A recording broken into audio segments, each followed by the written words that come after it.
stove. 36 O's, I took the pot and went gold. 36 O's, I took the pot and went gold. Diamond on the stove, I took the pot and went gold. Niggas broke the code, bum niggas tryna own my soul. Diamond on the stove, I took the pot and went gold. Diamond on the stove. Ricky's flaking like some dandruff. See more keys than some handcuffs. Turn 1 to 2, that's an N1. Had to fix a 50 for Cassandra. Hand in hand, handing out them samples. Late night show, Jay Leno. Base rental, Nissan Stanza. Serving hard arm out the window. Turn my Citro into a Bonanza. Found the land down in Texarkana. Now we bossing like I'm Tony Danza. Smoking weed, staring at the cameras. Drink thicker than some Mylanta. Taking heads like a Highlander. Weighing up all that pipe cancer. Kill him, he don't got the right answers. Full villain down in Manchester. In the fire with them salamanders. Slap boxing off at Manchester. Stepped on it in some Alexanders. Make it rain, dear, like I'm prancing. Wrist a chandelier, diamonds dancing. Brick a girly like a private dancer. Met the plug at J. Alexander's. Swiping J's, never been a scammer. All my licks resemble Adam Sandler. 90-day run, Barry Sanders. One-way ticket with a transfer. 12 staking out in the camper. Still can smell the fumes from the camphor. 12 racks pulling off a landfill. Hellcat looking like a panther. Diamond on the stove. 36 O's, I took the pot and went gold. 36 O's, I took the pot and went gold. Diamond on the stove, I took the pot and went gold. Niggas broke the code, bum niggas tryna own my soul. Diamond on the stove, I took the pot and went gold. Diamond on the stove.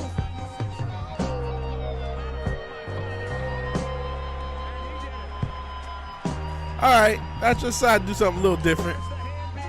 Have a little intro. Shout out to Bodie James. From the greatest city on God's green earth, Detroit. Of course, produced by Alchemist, who I'm like damn near studying under as much Alchemist music. Then he just dropped this fucking another classic album with Rock Marciano. Which probably be the intro next time. But in any event, Vigilante Wednesday on the 108th episode of VW Casual. We just casually talk. Shout out to the bot and the kick stream. I appreciate you being here. Anyone on Twitch? Doesn't look like anyone's on the Twitch yet, but we are on Twitch and Kick if that's something you prefer. We're also on the YouTube, which is the main platform. And I've been in the musical mode just as a person because I'm trying to finish these 2 albums, and it's long shit. And Zombie Man with Heat. Yeah, I listen to that rock, bro. Yeah, oh yeah. I've been listening to that like crazy too.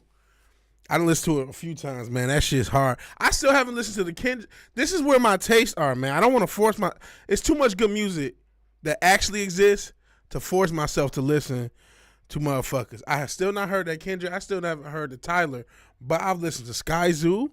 I've listened to Rock, and I've been listening to Old Bodie, as you can see. That's from a few years ago. He's got a new project. I check that out. I listened to Mike Conley dropped the project a few weeks ago. It's like I'm gonna listen to what I want to, man. I don't care. I don't really care about the mainstream. I really don't. Most of them is Diddy Party Vets anyway. I don't care. I don't like and that's just the reality. If it's something hot, I'm gonna fuck with it though. You know what I mean? I like the catchy shit. I like Glorilla like more than I like a lot of motherfuckers. Just because it's just catchy and simple. Out of all the female rappers going, she's by far the best. Like, I'm talking about mainstream. Rhapsody obviously colder than her. But if you just talking about all the little pop rappers with the Sexy Red and the Lottos and the Cardi B's and all these bitches, Glorilla, to me, washes all of them. And it's not even close. Not even close. In any event, let's, speaking of washing, even though I'm trying to get these projects out, somebody who washes me with his music. Yeah, he got one with Harry Fraud. Shout out to Harry Fraud. He been at it since I was at it the first time. And he's been doing projects. he's underrated in this whole underground wave. His style, I get, didn't really, more people aped rock style than anyone else's, even though, as kind of Alchemist almost accidentally pointed out on this tape, a lot of this shit came from RZA, because he is a few loops that just sound just like RZA on that on his new Rock Marcion tape. It's almost like he's using the artist who reinvented the drumless style and paying homage to the original with RZA and some of the production. Not all of it. It's, he does his thing too, but just some of it was like, okay, this is straight out of a Jizza or a Raekwon tape. But I know when you start about hip hop. But yeah, I would say El Gordo talks. Yeah, please toss y'all music out. El Gordo had a cold. Y'all band was cold as fuck. So if this is more y'all, can't see mannequins. Oh yeah, we'll toss y'all music. We can talk music. Shit, because that's where I am, man. I'm not even really, I guess I don't know. If, I'm sure there's something to complain about with politics, right? I'm sure there's something to bitch about, but I don't really give a fuck. We could bitch about the bad entertainment. We'll talk about the shit. I'm really fucking with the underground hip hop shit. Heavy right now. It's a lot of artists. Then there's this new chick. I guess she's on a major that I haven't heard of that people talking about. Starts with a D. I gotta check her out. She seems cool. She got, what? It seems like a lot of the 90s are starting to really come back now. A lot of those type of aesthetics, because she's got a retro aesthetic to me. That I fuck with, but I cannot remember her name. She just did a Tiny Desk performance. And we're going to get into Zombie Man in a second. Take a tab. We're going to definitely get into that, because, Zombie Man, he washes all the shit I'm working on. But what is this chick's name? This could be a fucking musical episode, man. If I look. And I want to learn more about her. Doechii. I had never heard of her, but she did this Tiny Desk performance, and I seen some clips of that. Oh man, it seemed pretty cold. Ironically, over some bullshit, man. Cause we just in this we're in this hater ass industry. We're in this hater ass era, and everybody just want to hate, and a lot of people gotta stop focusing on the hate. Not Billy, it's Doechii. You heard Doechii? Yeah, I haven't heard Doechii until very recently. I want to check more of her music out. Got to check more of her music out. But let's check some of the music from the chat, because the chat's talented as any major label is. Better than any label. I wish I had a label I'd sign you motherfuckers. Even though I might start a small label for myself. We'll see how that works. But anyways, how a lot of us feel like doing right about now with all the stress going on in this world. Take a Tab by Zombie Man here on VW Casual 108. And I'll shut up and be straight.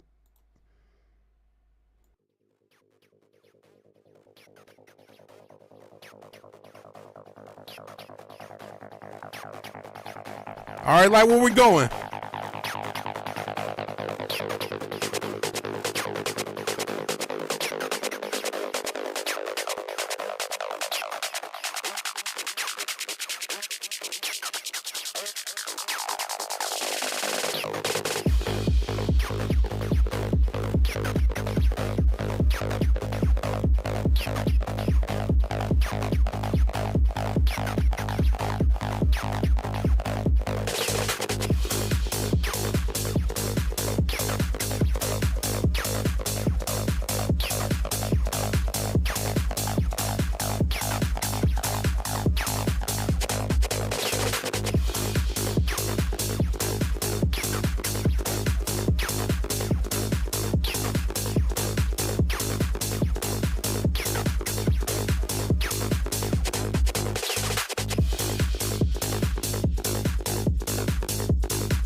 Man, if I was back home in the 90s with a Molly and a Caucasian woman in some barn or abandoned building, some shit like this have been playing at late at night at a party that wasn't even supposed to be a party sort of thing. Because that's some rave 90s revival shit right there. Like I said, I needed a glow stick and a Molly. Hey, Fizz Chozo. We're going to play El Gordo's Mannequins in a minute. I was asking Cotton about, and then Zombie Man got more heat. I mean, you would need to. You gotta match the vibe, man. You gotta match the vibe. We're gonna get into more Zombie Man. I want to get into Mannequin. Is this your band, El Gordo? If I just want to make sure I had that correct. I don't want to misspeak. Yeah, jog. Wow, yeah. That's just like that's. My cousin used to party more than I did. He knew different he knew those like after spots. That's when my brother whatever these motherfuckers doing the nitrous and shit way before motherfuckers was on this Galaxy Gas. This is your band. I remember the music you was giving us last time, El Gordo, was hard as fuck. Not pause or whatever, but it was just cold music. So I was expecting the same. So let's check out the Mannequins. And I need to do stuff. This is stuff I need to be doing, like performance videos and shit like that. To get my music out there. So that's the one thing. There's a lot of great musicians. There's still tastemakers. There's still gatekeepers. And unfortunately, there's still far too many people that need a gatekeeper to tell them to like something. That's the real problem. That's the real problem in music. And nobody really says that. I hate to blame. I'm not on a fan blame. And I understand that we were so used to the mainstream spoon feeding us music, but the fact is they're not. And so we don't quite have the best way to get serious artists of all different genres to the point where they can get in front of the people whose music they would like. So I don't know, but I'm glad to play y'all music. Hopefully one day this platform gets a little more shine on it, and then therefore y'all can get some of that shine. But here's the Mannequins with Lucky here on VW Casual 108. That's true. But I mean, it's just that people were more used to that mainstream, and they got a better product out of the mainstream going backwards, and now you just don't. And even though people accept that, they understand that, they don't want to do any work. Even for indie gaming, they wait for somebody till it blows up to hop on it. Pause. They never say, oh, let me look for. There's a few that do, but just not enough to keep the cultural ecosystem going. But all right, I'm ranting. Let's hear some music.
Unfucking real, guy.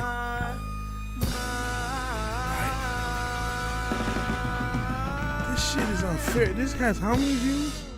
32 views? That was fucking incredible. That was fucking incredible. But Hawk to a famous. Man, fuck her. Fuck the world. I did see the Rangers Lindrum clone. But man, El Gordo, you're the singer, right? Because Central Dildo said flip the vocal. I'm like, hey, do you still sing? You still do you still music? Because you will. If so, do you want to be on the chorus? You're the singer. Oh man, you got a great voice. I saw that. I noticed what you had the infamous Rogan. I call it the Michael Jackson mic, but the Shure. I saw you had that. Yeah, Hawk 2 is famous. Zombie Man and El Gordo should both be touring the world. Like, y'all are both that good. That's not like a joke. I'm not, SM7B. My brain, I know it's the Shure. My brain farted. So, I mean, you got a good enough mic. So, if ever I say, hey, do you got a hook? I might come to you with an idea and ask you if you have a hook for it because you got a great voice. You got a great voice and collaborate. I need to collaborate with Zombie Man too. Yeah, 32 feels like what? Like this one was a like I know if I remember correctly, your people in the band had already moved away. If I'm trying to remember last time you was here, you put some of the music on us. Cause yeah, man, you based out of Orlando. Shout out to Publix. I miss Publix. I miss Pub Subs. Man, yeah, you cold. I mean, obviously, man, cold shit, bro. 32 views seem that's criminal. If I had a label, I would sign you. It wouldn't be a thought. Like, yes, please. Here, please come out with an EP and I'll do whatever I could to get people to hear your music. If I had a label, just maybe this time next year, I do. We'll see. We're gonna start releasing music. Quick aside before we get back into Zombie Man, just since there are so many creatives in the chat, I thought and I'm thinking about doing an LLC, but one thing that's holding me back, and I was talking to, I guess he wouldn't mind, I don't know, Mexican Iron Man, for those who know him. I talked to him a few years ago about this store stuff because I wanted to do it direct, and I still want to do it direct, and I guess technically still do. You can buy a shirt now, direct to garment business, and I was talking to him, and his advice was wait until you are making money to form an LLC.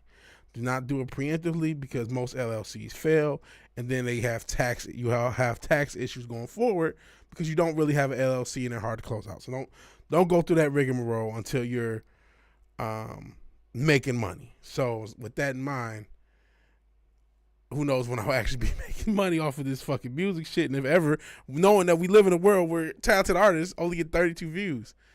Hey LDG. Appreciate you being here. It's almost some of the stuff, and I've been meaning to hit you up, but Christmas and everything. Hope you're doing well. Happy holidays to you, brother. Some of the stuff we've talked about we were just listening to El Gordo's band, The Mannequins. He's a great singer. He has a great band, had, if I remember correctly. But he has an incredible voice, and we're watching his performance. The performance has 32 views, and it's like, but Hawk 2 is famous, and it's like the view count and the talent doesn't line up properly, and it just pisses you off. So, man, I'll replay it if you guys didn't see it, for anyone who hops on new. But El Gordo has a banger, and before we replay that, we got a banger from Zombie Man, Too Deep, Crush Up. Okay, I know it, story, shut up. Leave me alone. Well, listen to music. This has been a musical episode. So, yeah, man. I appreciate you being here, LDG, and we got to link up. But let's listen to Too Deep just from 2 days ago. Was it 2 days ago? Yeah, 2 days ago. All right.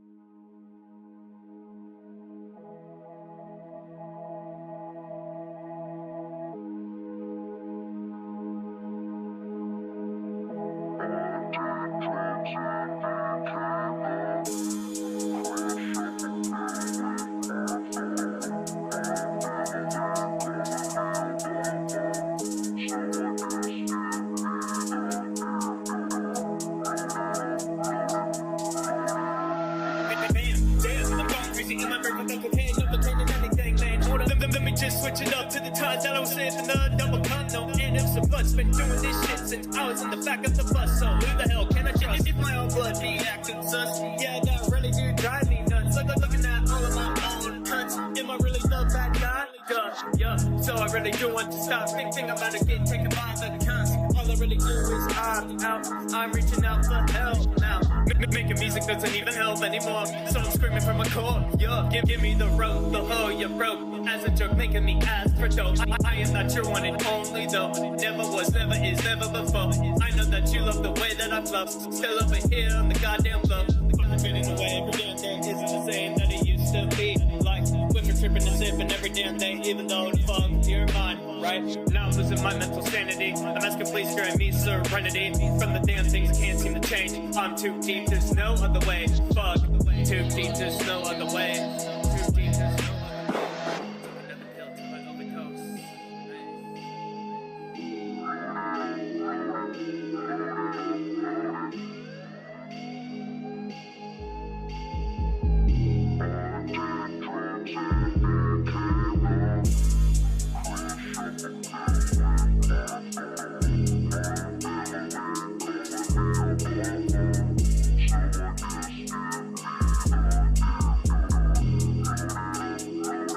Zombie on the fucking beat.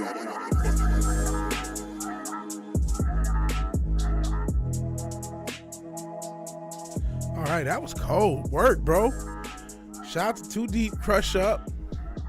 So I do have some feedback before we get into some more bangers by you and El Gordo. Cause I want to first let's do the positive stuff. First off, the beat as usual, incredible.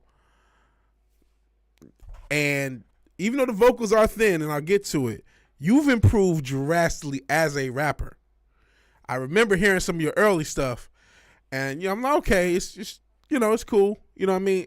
I'm never gonna call nobody whack because Sexy Red exists, right? So like, you wake up, everybody in the chat's better than Sexy Red, right? And she has a deal. So like, you know what I mean? And you're like, I've never rapped before. I don't care. You're already better. Like, you know what I mean?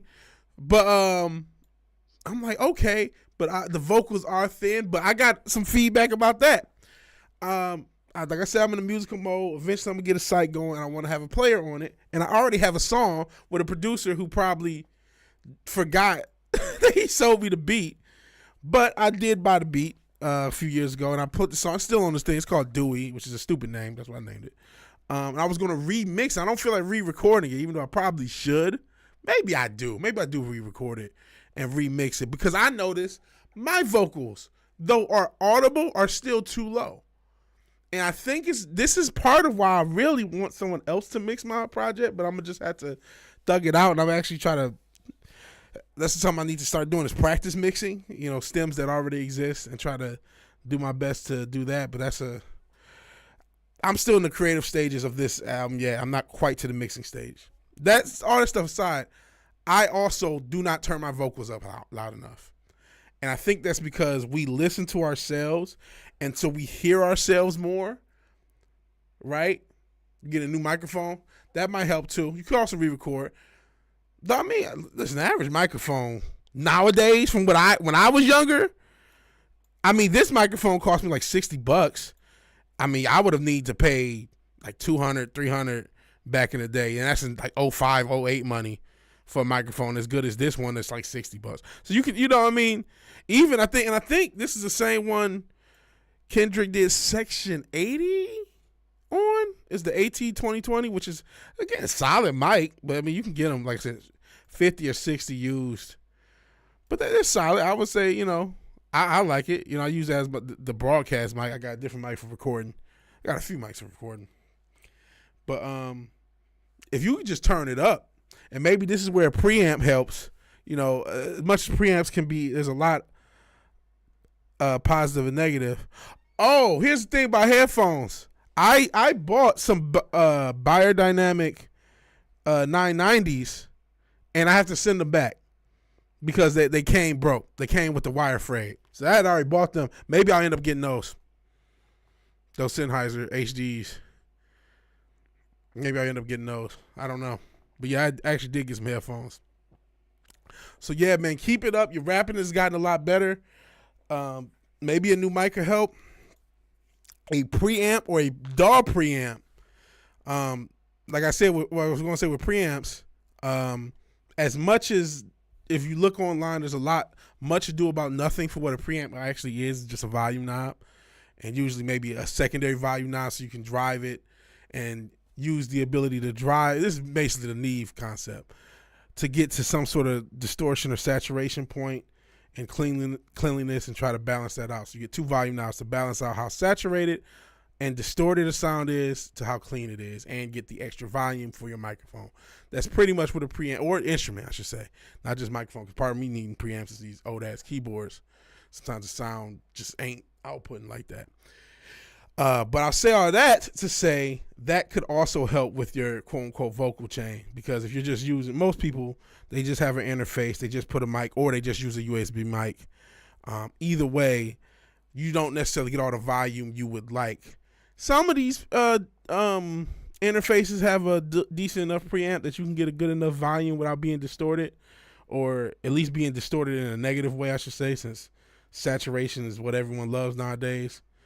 But yeah, I would look into that, or there's plugins, and I'm sure BandLab probably already has a preamp plugin, so you try to get yourself some more gain out of your vocals and a little more compression, which I suck with compression. So I suck at mixing, so I am in no position to give anyone any mixing advice. But I just want to give feedback, because you're very, very talented as a producer. That goes without saying. The production as far as musically is, I didn't mean that yet, is incredible as always. So there's nothing. You don't use BandLab, you use FL? Okay, well, I'm sure FL has one. And if not, there's free, just looking for a preamp plugin and a compressor plugin. And of course, EQ, but I don't know how to EQ, and I'm still learning. I barely know how to compress, but I'm at least gotten better at it. So we got 2 bangers coming up by, let's get into Zombie Man again, and then we'll get back into the Mannequins, El Gordo, who will be featured on the album, whether he knows it or not. Hopefully it will be featured on the album. I gotta get out of my creative kit. You said you're going through it, man. And that's why I kind of even relate to the songs. I did, even though the vocals were thin, I was listening for them and listening to them. And you said you had a line saying music's not enough, and that hit me, because that's how I'm feeling right now. Like I'm not going through the darkest time, but I am stressed out, and music isn't as therapeutic as it once was, and that sucks. So, and then I'm stressed, and I'm also stressed out about music, because that's, like I said, I've been focusing on it. That's why this is a damn musical episode. But you guys got bangers, unlike me. So here's a Deadbeat Freestyle. I need to stop speaking that negativity in this. I do got some bangers. I just haven't finished them. All right, Deadbeat Freestyle with Zombie Man here on VW Casual, and then we'll get back into the Mannequins.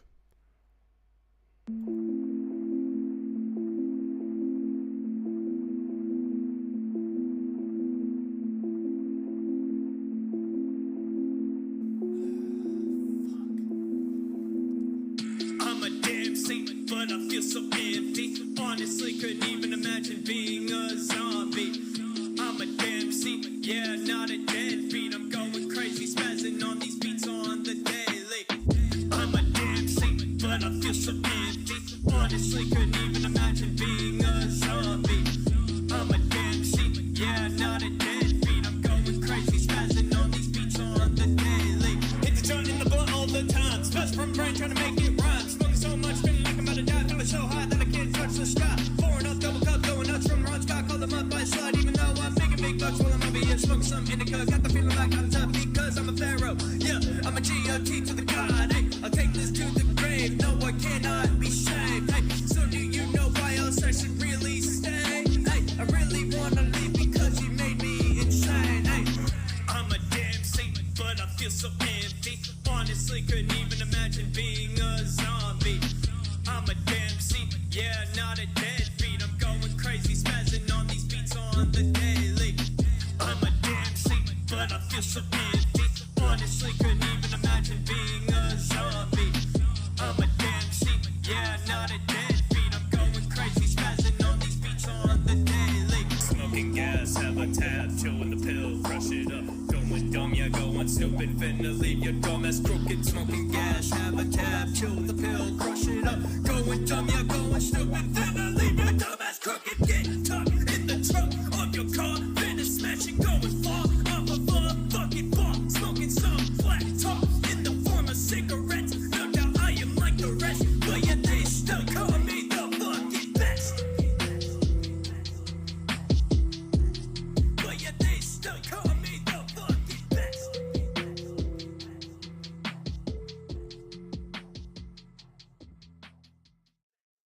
All right, deadbeat. I like that it was a pun. It's pretty cold. I like it. I mean, same thing with the vocals, even though they was a little bit more audible in this time. I even like the rapping. Like, okay, you did the Eminem thing, but you didn't stick with it. You're doing better than fucking Jordan Lucas. Jordan Lucas still pretty good. That's pretty cold. I ain't gonna criticize, man. I liked it. I was vibing, man. Speaking of vibing, we gotta get back into the mannequins. I think everybody kind of our minds on 36 views. Please, these songs are also in the chat. Please support the artist, man. Please support. Yeah, Jordan Lucas. I love Jordan Lucas. He's not. I hate talking shit about artists that are better than me, right? I ain't got shit out, so everybody better than me, right? So, but he uses Eminem's flow a lot, and he gets away with it. I ain't even gonna say the reason why. I'm gonna leave that alone. But NF has started to finally change. It took NF a while, but a lot of old NF. You know what I mean? Don't bring up Cincha Dildo's favorite rapper, T-Mac. Oh boy. It is only Ben Shapiro, who's still getting massacred in those comments, by the way. In any event, something more enjoyable. The Mannequins, and with El Gordo as the front man, hopefully a future feature on a banger. But it's the Mannequins with The Room, live at Sage House.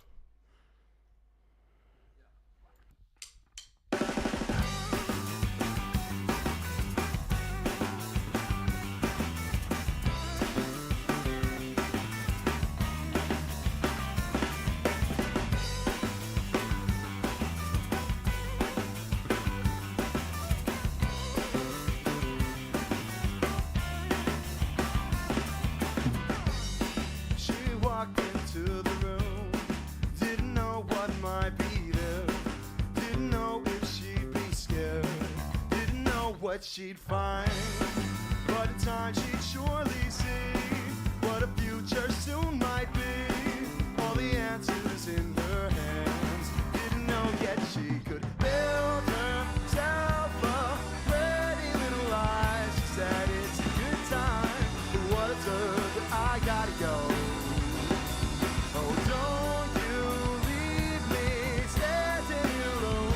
I know these are hard times we're going through. I wanna go into the room with you.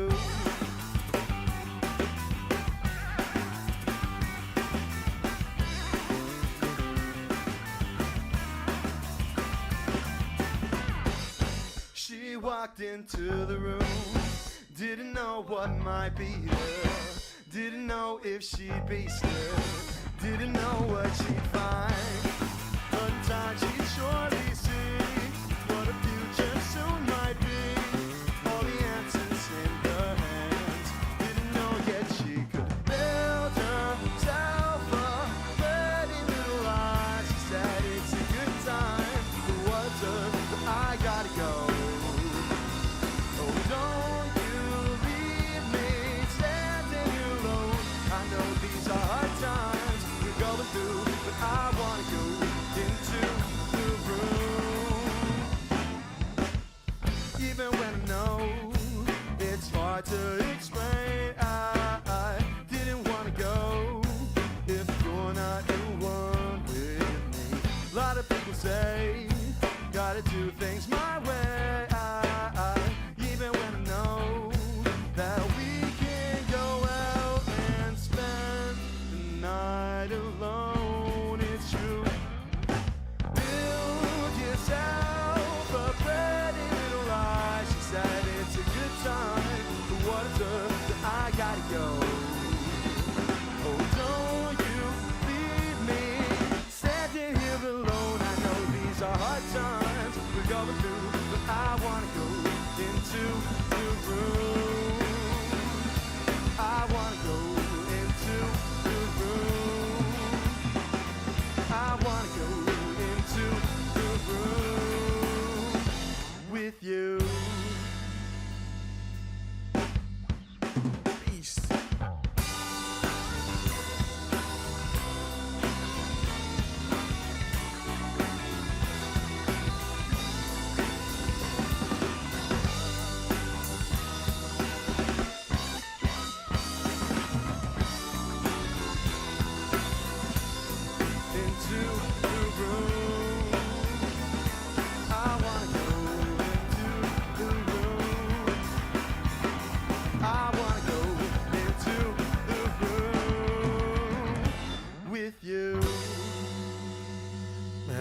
fire, bro. Abso-fucking-lute fire, man. And see, Zombie Man's got another track. That's fire. Shit, there was a part I thought, like, man, I could probably flip that. So, I mean, I would actually get your permission and everything. But yeah, that's smooth, man. Smooth. You got a great voice, great songs, great music. The band is cold stuff, man. Yeah, the drummer is cooking. Yeah, he's cooking with grease. You mentioned him. I think his name was Evan. Yeah, he ain't fucking around. And that's what keeps it. The groove is what's so. That's the whole swag is the groove.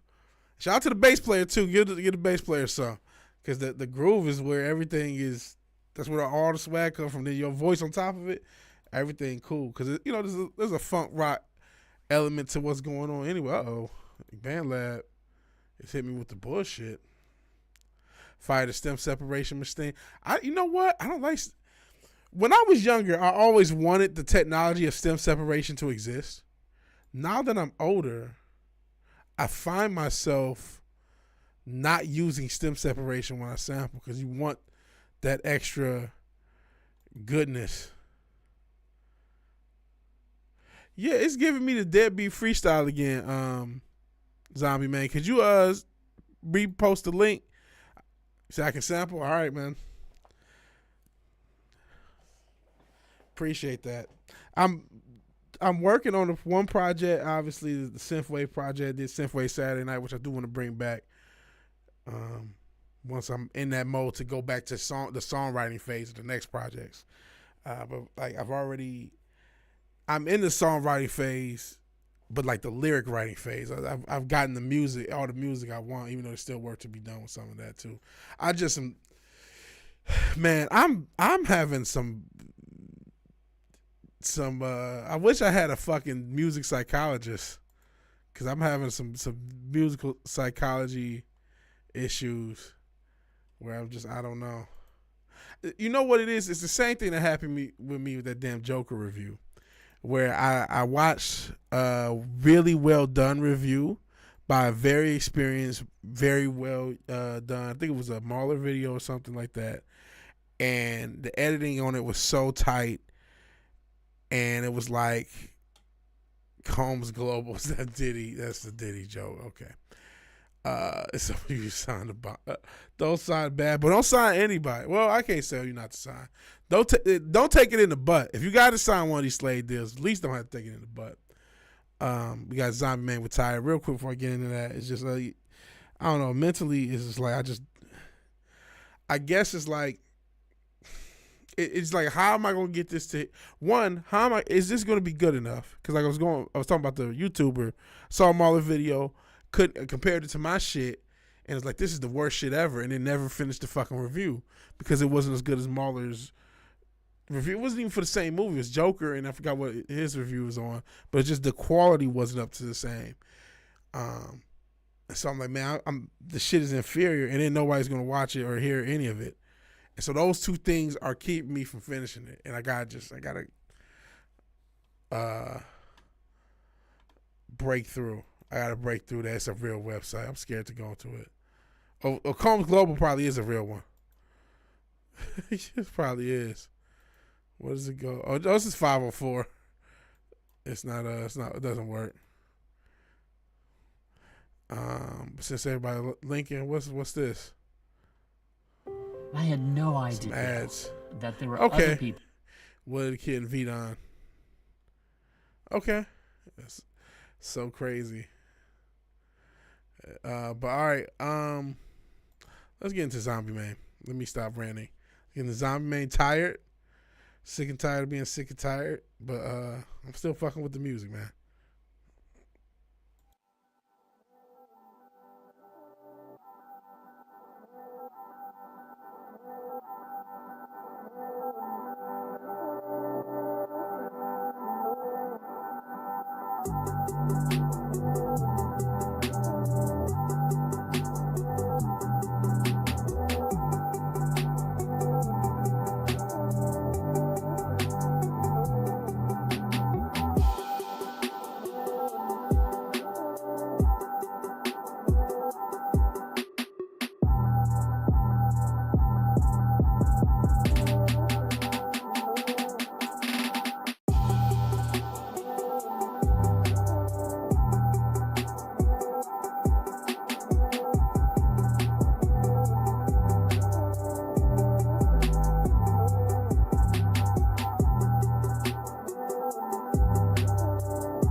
cold, man. Tired, like I said, you were a very talented producer, man. That shit was hard. That shit was hard. Even though this is not fucking dope stuff, man. I like, yeah, you said wavy. Modified TR-808s. That's what's up. Yeah, it's got that Clams Casino-esque, hazy, cold little sound. Hey, Real Wade Nation. Appreciate you being here. More Diddy propaganda. Diddy and WWE Cup. That's wild work. I will leave that alone. Oh, Jesus. Let's look at some bullshit like me ad out there living their lives. Ask your healthcare provider if Big Tarvey is right for you, and visit BigTarvey.com to Suck view the my important dick, Big facts, Tarvey. including important warnings. Don't fucking do that. All right, Willie the Kid and V-Don. It's too easy. Hold the communication Yeah. at least 24 hours. Effortless. Yo. CCP. Yeah. Objectives, I'm thinking jets. I'm introspective. Cartier specs. Earnest check for the spec house. Speckle Fox Spurs, courtside seats. The Spurs versus the Pistons, the bourbon neat. If not the mountains, I prefer the beach.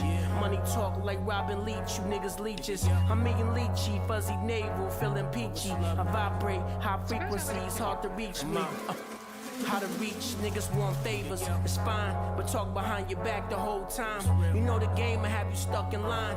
I'm in the bins though, you in the bind. I'm inclined to be in cons, my niggas ex-cons. Black leathers like X-Clan, it ain't one yes man. The cause and effect, to put a hex on. They gas you and double cross like it's Exxon. I'm James Bond, the black Sean Connery, but more scholarly, a scoundrel. Downtown Greenville, a scoundrel. You might got the wrong energy around you. I can never hear the hate, the group is soundproof. K Sarah, have to spell it out for niggas like I'm K Solo, a hood classic. Like the A solos, I roll dolo from state to state. German car with the dealer plates. Willie, what we doing? What we doing? I told you to all once. Yeah. What we Do not doing? kill me. At least not till we've had a Let me drink. know. And if you wish, I'll give you another chance. Yeah. What we doing? That was cold too, man. That almost is, oh jeez. We don't no, we're not, fuck off. These damn ads. That exemplifies like what happens. I'm in a mode where I'm listening to a lot of music like this and listening to this new wave of independent hip hop, and I'm kind of appreciative. A lot of these guys are older. Even Bodie, I thought Bodie was younger than me. He's in his 40s. And he didn't really get his wave going until a few years ago, for real.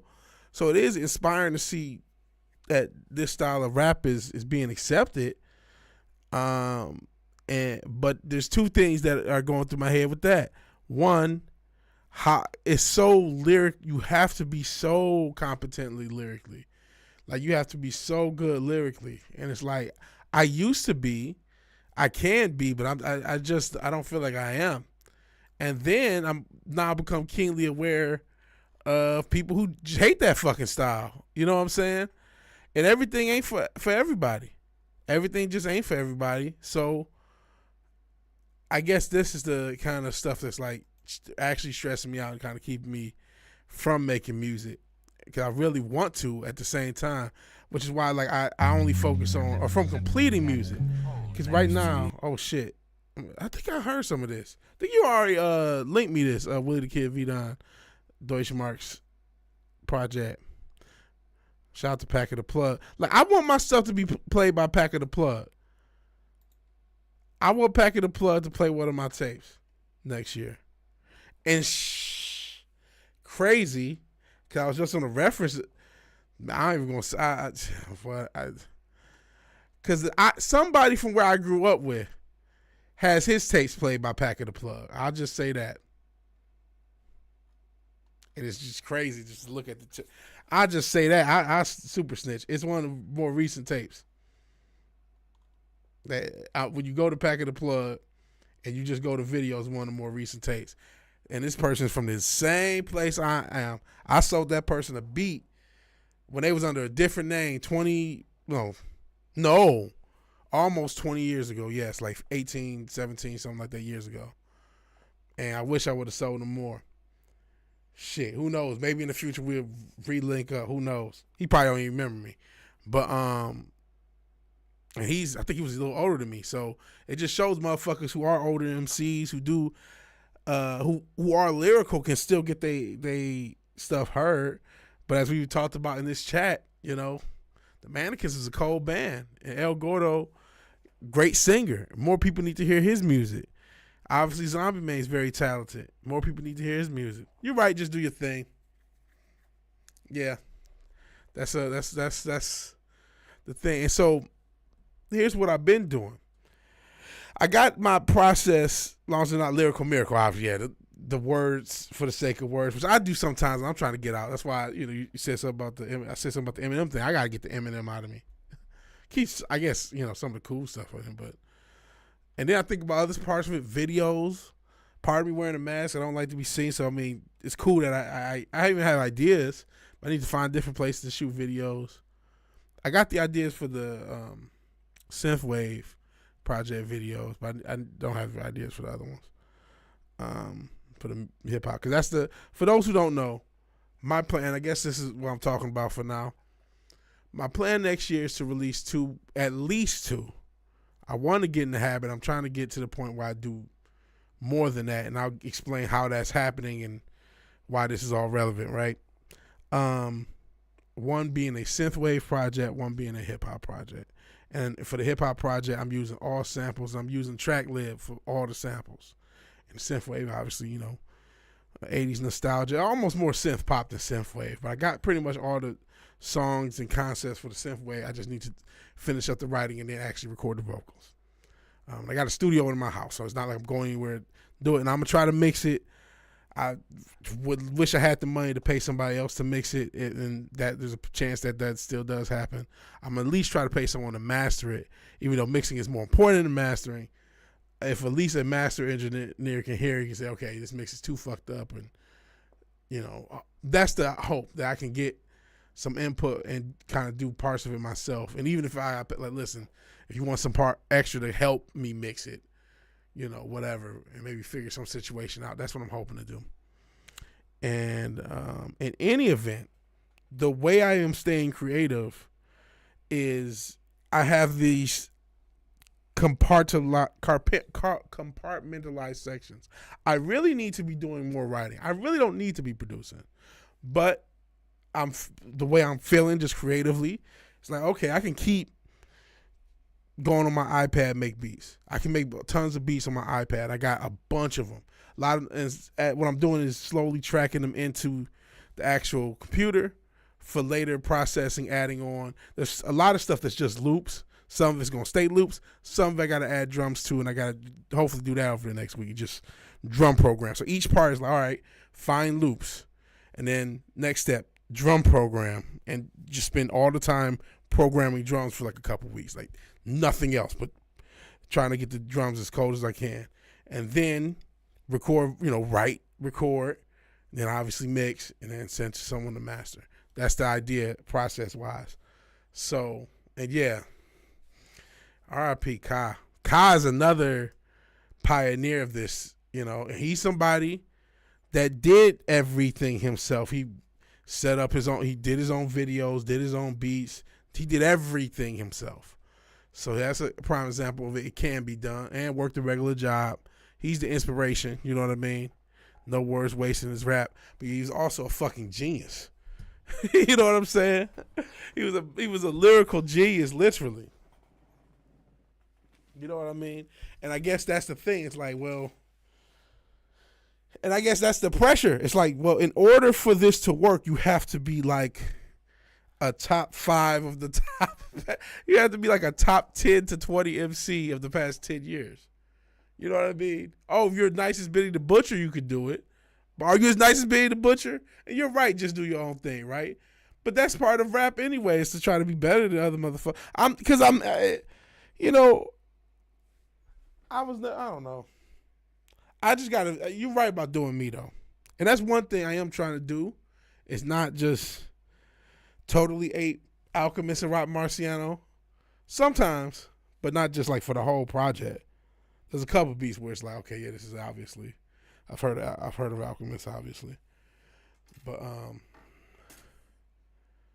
one of his collabs and did the beats, Preservation. Yeah, Kai did the production, the vocal. Obviously, he was the writer and rapper, and then Orpheus versus Sirens. Okay. So let me try to say this. What? No, how do you say this? When we are together, Jesus Christ. YouTube, you're killing me. You're killing me, Petey. You're killing me. I thought there was a way to save. Save playlist library. All right, I got it. Thank you, man. But yeah, Kai did do it. He's a great example of someone who did it. His own great Greek mythology thing. Okay. So yeah, Kai, rest in peace. We can play some Kai music. This has been a musical thing. And I know it's not everybody's thing. And then even with music, not everybody likes the same type of music. So, you know what I mean? Obviously, Cotton is a metal guy. And, you know, I like hip hop. And since you do those in the hip hop, I like a lot of electronic stuff and synth pop, obviously. I'm doing that as well. Yeah, that's his own set of words, my singing, using auto-tune, trying to use that tastefully, mixing it properly. So I'm just stressed out, and I'm like, you know, it feels fun to just go on track, live, and find loops and shit. Okay, yeah, well, let's rock with this.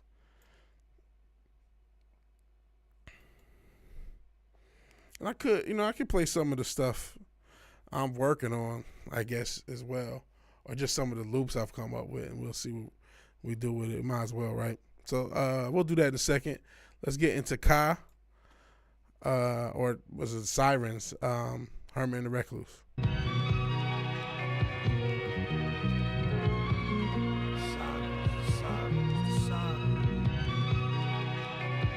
Or is this something different? I just fucked that up.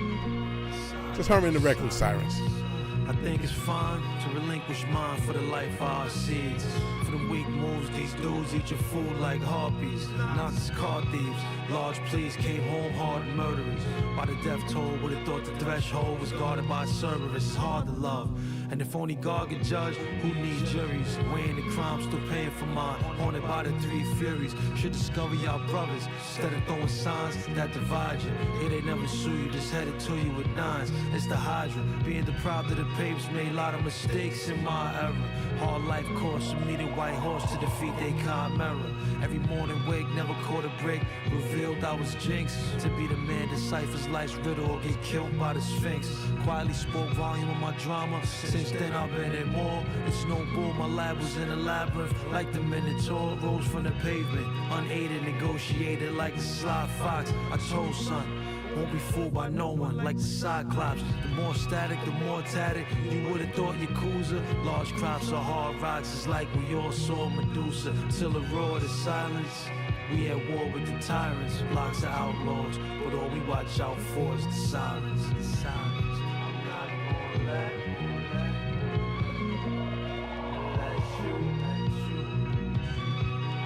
get the best stuff. You get the better stuff. This is Orpheus' verse. This wasn't a want, just more of a thirst. Grand Lasker's on this landmass, fortunate first. Of course, when I was lost, it was important to search. Questionable, cause at most impressionable, they taught me the worst. For years accepted this living prison, just thought we was cursed. If mommy couldn't buy me nothing, why she brought me to earth? All this uncertainty was hurting me, I fought it from birth.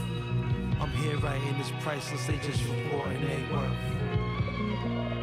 They just reporting they worth. This is Orpheus' verse.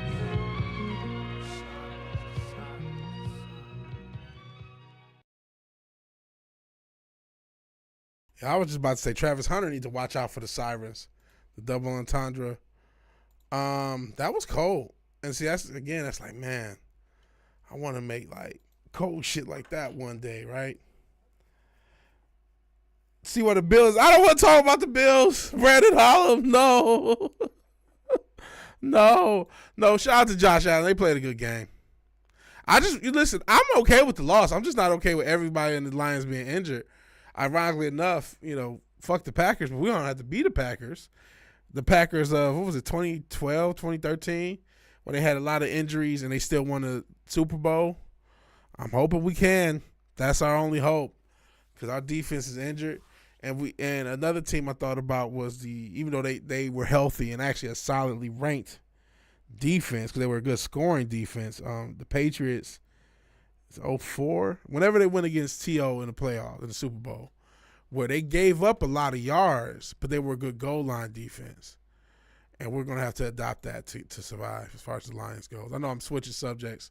If you don't know sports, you're like, what the fuck am I just talking about? But the Lions have a ton of injuries. We are now 12-2. We are tied with Minnesota. We do have the tiebreaker, even if we lose the last game, so long as we have a tie record, which means we can't. If we lose one of our last games and they win out, then we are a wild card instead of winning the division, and we also are trying to beat the top seed. So we got a lot to play for still in the regular season. People are going down like flies. We're gonna have to thug this one out. And shout out to Buffalo Bills who just went to Ford Field and put a beating on us in a crazy team. So yeah, they already beat the Ravens, Texans, and Chiefs. Sheesh. Yeah, they did beat the Chiefs. Yeah, more than the Chiefs. Did you think the Bills fans are annoying? Shout out to Bills Mafia. I ain't got no issues with them. I feel like I understand it, man. They're one of the franchises that know that pain, and they finally got a shot. Like the Bills might win the Super Bowl. The Lions might win the Super Bowl. The Eagles might win the Super Bowl. Shit. I think even the Rams might still win. I think there's some sleeper teams that still could compete. This is a wide open league, man. The Chiefs are probably going to repeat, unfortunately, because, the league. If the Chiefs are not to repeat, it's fucking wide open. It could be the Eagles. It could be the Lions. It could be the fucking Vikings or the Packers. We got 3 Super Bowl contenders in our fucking division. Because it's about who gets hot at the right time. That's all it's about. It's about who gets hot at the right time. And if the Lions get hot at the right time, we'll go to the Super Bowl and win it. And if we don't, we won't. It's that fucking simple. It's no simpler than that when you look at the playoffs. Because you look at that Eagles team that won and beat the Patriots. That's not a team that had, that team long term, the coach got fired, the quarterback was only a backup and filled in. And, nobody off that team had any longevity, but they were just hot for that 1 year. They had a magic carpet ride. Hot and healthy, yeah. And they fucking won it all. They won it all with a team that they got rid of like immediately. And rightfully so, by the way. So it's just, hot and healthy. If you can get hot and healthy, they gave the Bills an easy schedule with 2 of the last 3 games against the Patriots. Oh, shit. You still they made the schedule. They thought Vikings would be a bad team. Yeah, Vikings haven't had as tough of a schedule as I think we have. Texas Giants had defense carrying in the playoffs. It could happen. Man, Slowick has to go. Slowick has to fucking go. Not now. It's too fucking late. You got to deal with him now. But after this fucking season, I'm not saying CJ deserves no blame for this offense, but I was there live. We shouldn't have won that game, man. He doesn't know how to call a fucking NFL offense at all. He has no clue. Not a modern one. Not one that works. He has to go. Y'all need a better coordinator in there for Houston. I say so I want Houston to do. I got a Houston, Texas lighter. I want Houston to do well. The best expansion franchise. They've been better, ironically, the past 20 years than we have been as a franchise. But they never win it either. They constantly go to the playoffs, 3rd or 4th. You remember the Matt Schaub days, Arian Foster days. He was that running back. Andre Johnson was a great receiver. Then later on, the Deshaun Watson little era and DeAndre Hopkins era for a few years. You went, and then J.J. Watt, obviously. Motherfuckers won the division. Y'all probably won the AFC South, 8 times? But no Super Bowl appearances is crazy. It's not preservation on productions animals. We bring. He did a different one with preservation. Dr. Yin Lo. Okay, fair enough. Third and one, try to throw it 20 yards. It's just he does everything wrong, or run 50 straight times straight in the middle in the exact same spot. It's like, what are you doing? I see why motherfuckers think it's rigged. This is why I think it's rigged. It's like it's either rigged or motherfuckers are retarded. Sometimes it is like how did you get here? What did you do? Why are you gay? Like, how did you get here? You don't know what you're doing. Spread missing information about the report yourself. Yeah, got to get it right. Got to get it right. So, yeah, I'm hoping for the line. I've been meaning to make a video on the lines, and I got to make a video on Fury and Usyk. I forgot. It's fucking this weekend. Holy shit, that's gonna be exciting. I think Usyk is gonna win again, but you never fucking know. Call me fair, Baron only misses short kicks in games where Vegas get paid. Jets, Lions, Titans. Oh man, the gamblers really understand how rigged it is because they see it firsthand. They see this shit firsthand. Oh man, but yeah, rest in peace to Kyle, man. Great music, great artist, inspiration for future independent artists of all kind. I guess, talk about gambling on some level, it's a crapshoot, and then you just got to keep producing. So maybe these projects aren't. I saw this one video talking about he made 20 albums in 3 years. I don't quite want to do that either. You want to find that balance of what are you rigging? Nothing. Vegas is rigging sports.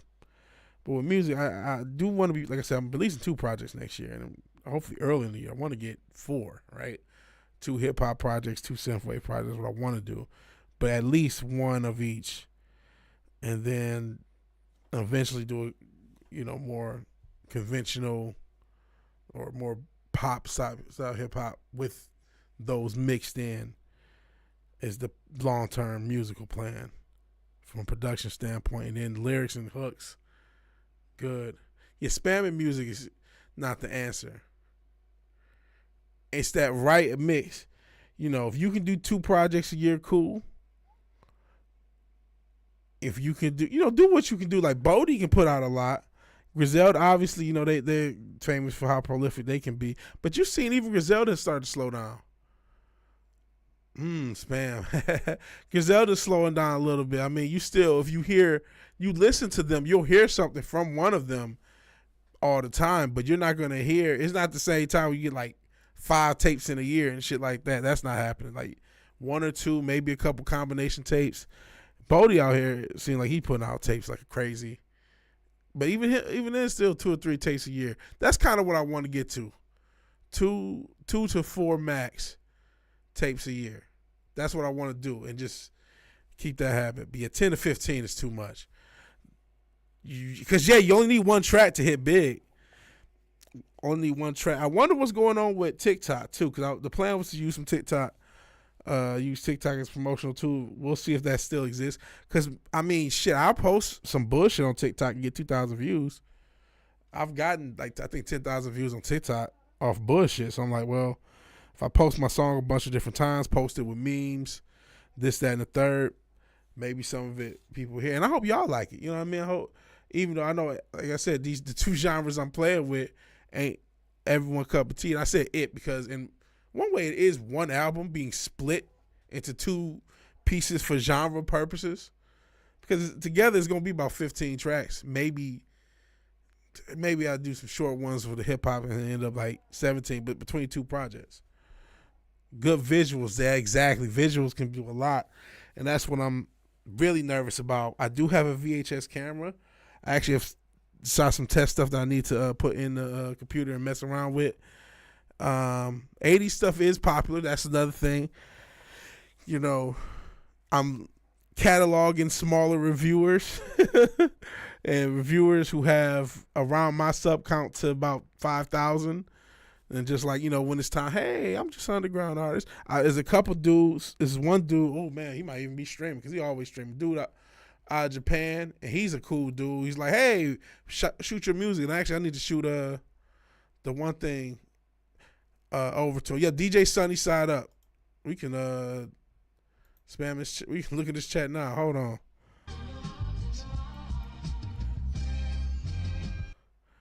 So there's people like this. Shout out to this dude. That's so good, man. Are you using MPC?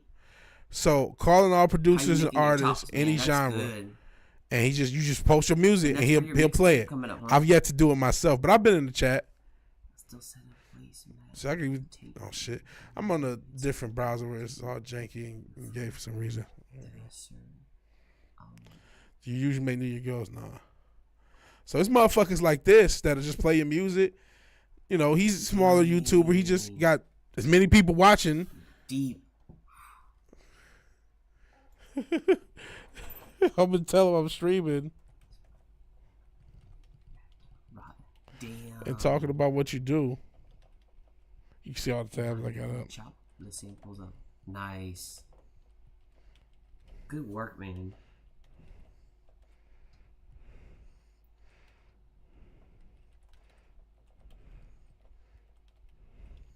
Yeah, rest in peace, Jay Dilla.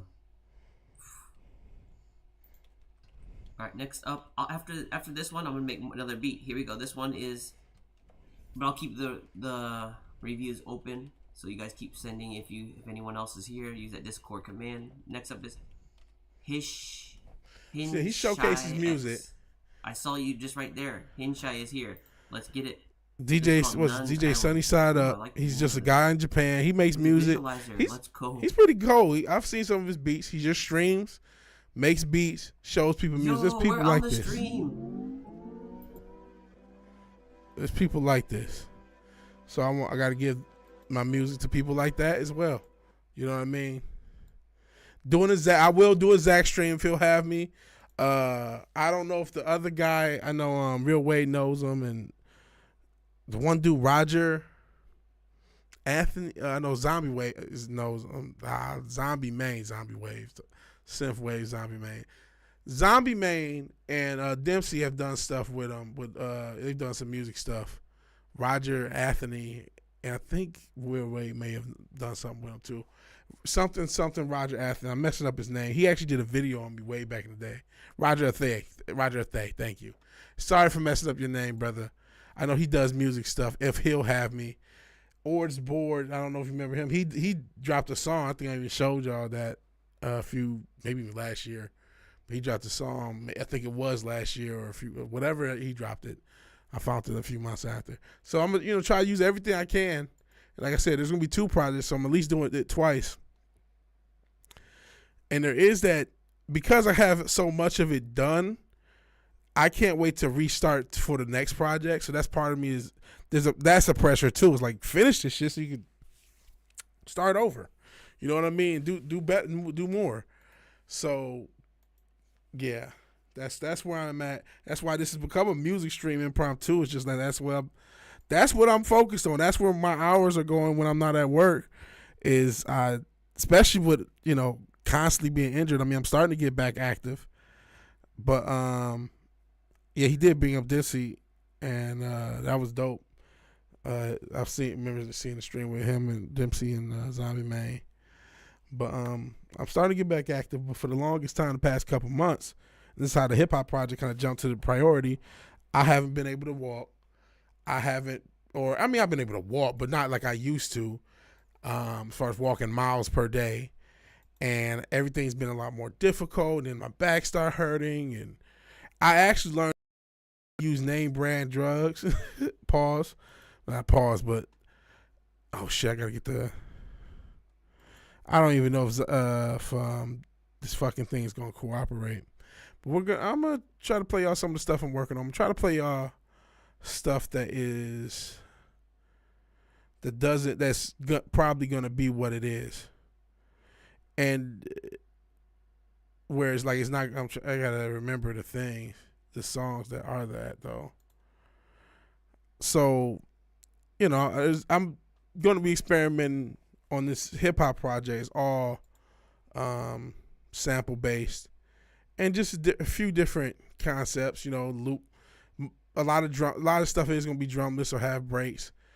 But there's some stuff I want to add drums to, and I know I do, so I don't want to really play you guys that. And then there's some stuff where I already have a break there, or you know where it is, or it's already drumless, or using the percussion from the song. So it's like, I'll play all that. So, but then there's other things where it's like, well, it's just the loop, so I kind of need the drums. Hold on. MC Mobility Scooter. I'm not like that. I'm not Dave Blunt's bad. And I just went to the gym yesterday and got in some cardio, and then I walked a mile yesterday. I didn't walk today because, of course, fucking leg ended up hurting. Not as bad as it had been, but still. So actually, I'm a rant and talk as I preview things because I don't think you guys can hear. Or you might hear like a little bit coming out of the headphones. So yeah, I don't think you guys can hear it. So cool. I'll get a few beats and then I'll play some of my music that I've been working on. And y'all can see there's a vision and so maybe I'll play if I come across one that was like, all right, this is what I'm going to do drum wise.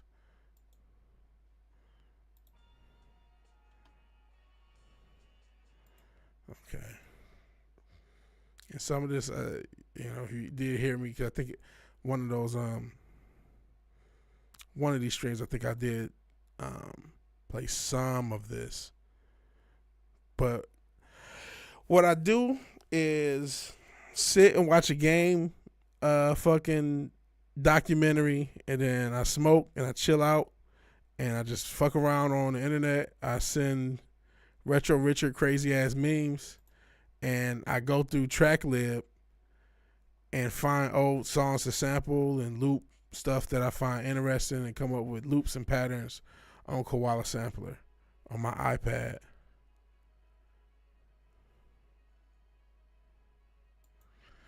And I'm still, perfecting the processing part of it because then I do run it through a compressor before it comes into the DAW.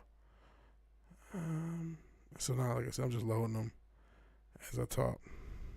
Hey, Nosferatu. All I want for Christmas is you.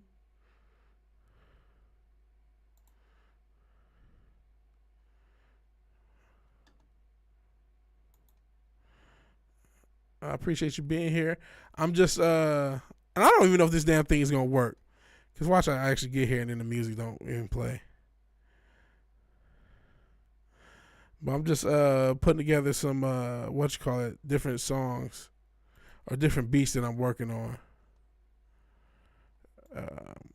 And, for the project, thought I had more of this shit in the computer. So I got so much shit on my iPad that I'm trying to get on the computer. And instead of just transferring the files, like I said, I run it through compressor, give it not a ton of compression, and then I also run it through a different sample. I run it through my 303 to kind of dirty it up, because I like that sound. And I'm experimenting. Some things come out better than others. I feel like I have more in this. There's one of these is missing. I'm trying to think what the fuck was it called. And that's one of the issues. I named the songs after the songs they're sampled.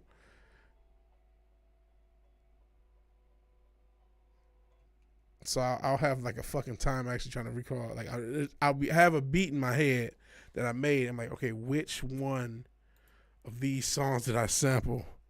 Is this all right? Nas, it's just a high and body wiped out. That's fair enough. Let's even see if we're working while we're doing this. And this is what I've been doing off screen. No, I know what it's not though. I know it's not this one. What I'm looking for.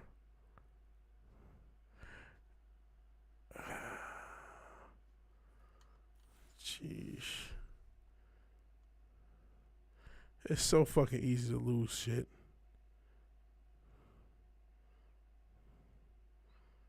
No, it's not that. No, what's this? Okay, I think. Let's see if you guys can hear this first off. And peace out again, Nas. Appreciate you being here. Has anyone done a boots mix. What's a boots mix?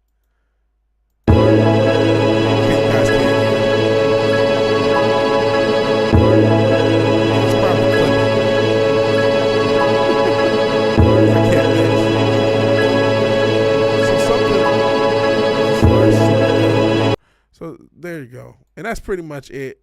But what I was going to do was add 808s to it. So without no 808s, you just listen to the loop. And it's just 2 different loops. That's the first loop.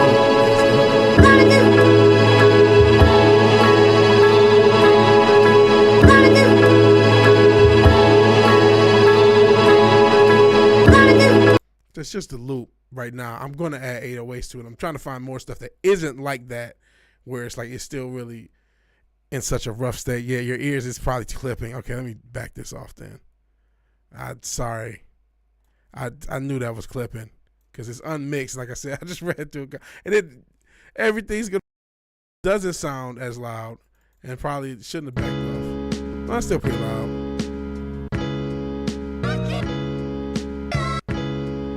And this I'm probably not going to add drums to.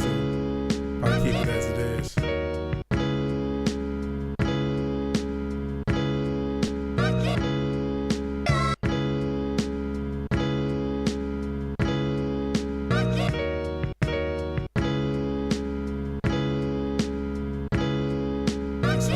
Simple like this. Just put me in mind like a ghost face. Supreme clients. At least that's what I was thinking in my head. You always have a goal in your head that doesn't get reached, but that don't mean it ain't good. So that's what I was kind of thinking. It's not quite a loop. It's like chops, small little chops in it.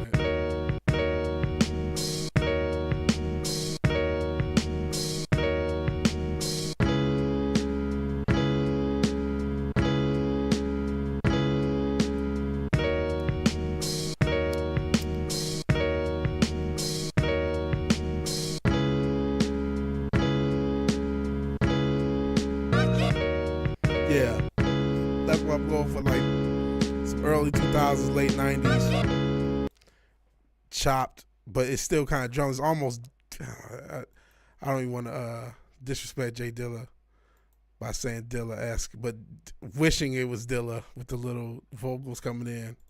And this one, this is where I suck at stuff, but here's something else. It doesn't sound as bad as I think it does.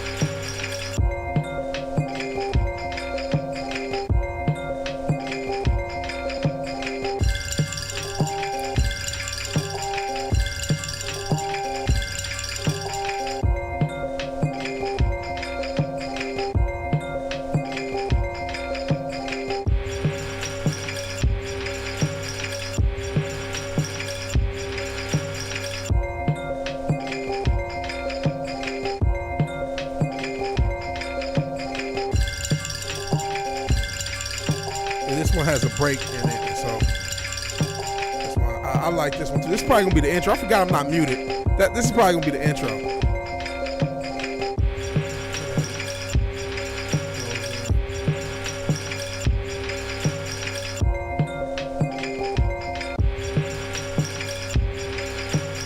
And this is kind of another reason mixing is not like this. Kind of has a grittier, not grit, but a little grittiness to the sound. So it's like it ain't gotta be perfect. Obligatory beat dropout.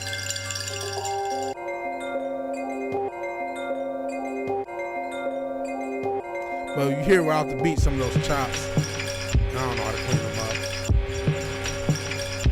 Hey, OG, appreciate you being here. It's been a musical episode of VW Casual.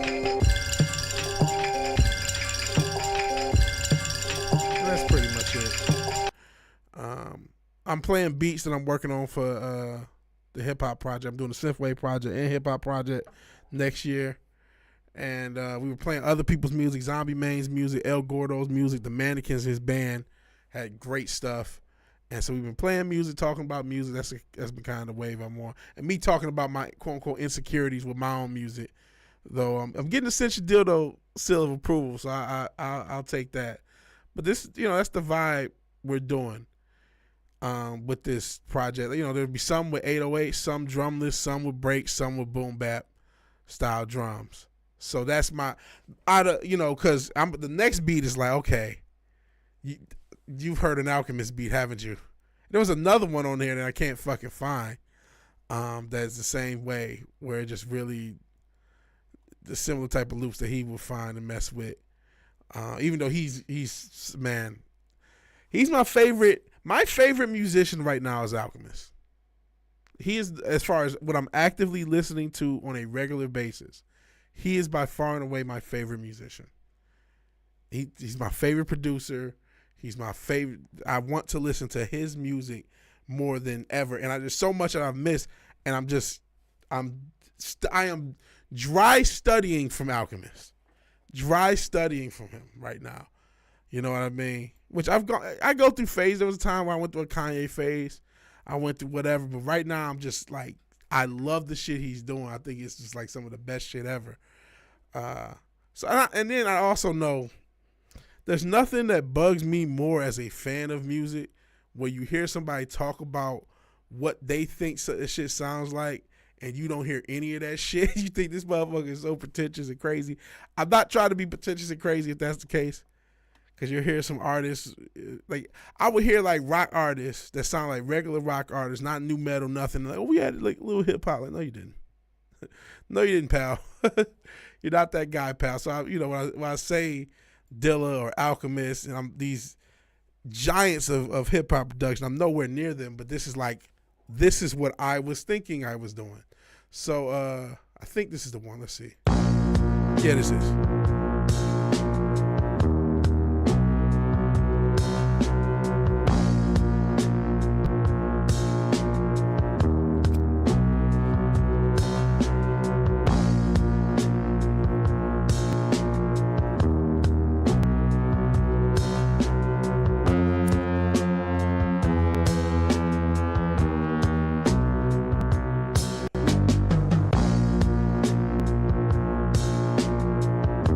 Hello, fellow blacks, the fuck?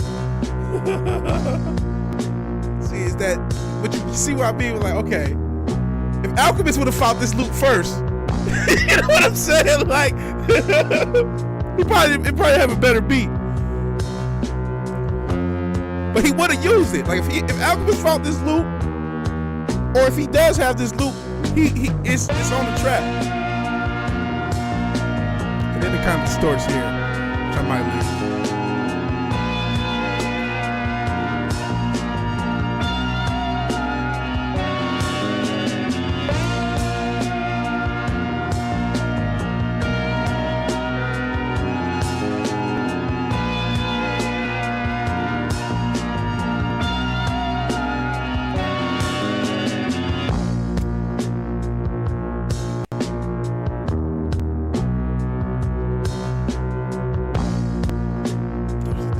Said dirty it up more. I thought it was too dirty as is, especially when it goes into the quote unquote hook, which is probably not gonna have a hook.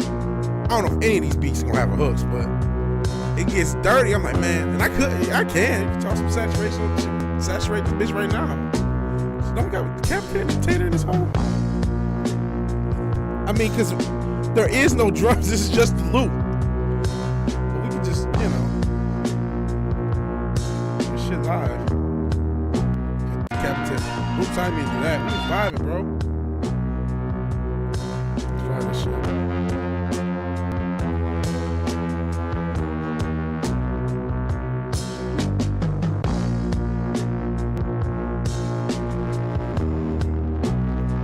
Yeah, it's off screen, bro.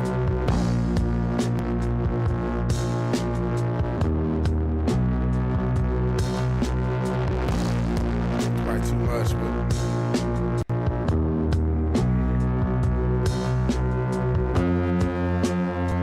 More Phil.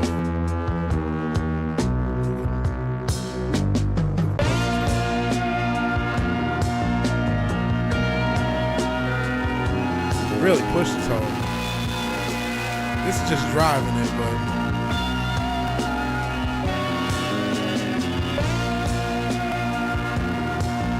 and there's other stuff. I mean,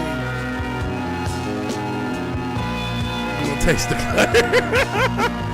We can toss a big crusher on this bitch. I mean, what is it called? I have a good one. What the fuck is it called? Man, let's have it by.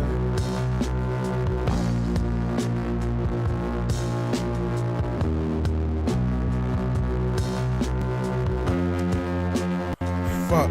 These things are decent. There's some more. I'm like, what's the good one I have?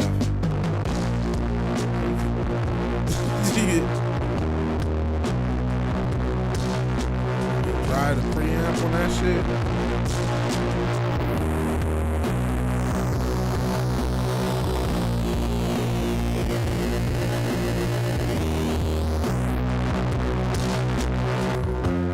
I should automate some of that shit, right?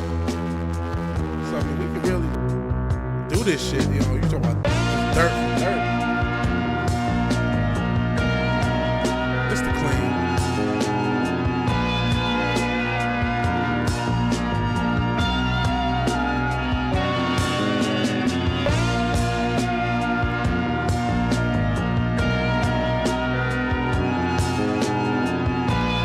Yeah.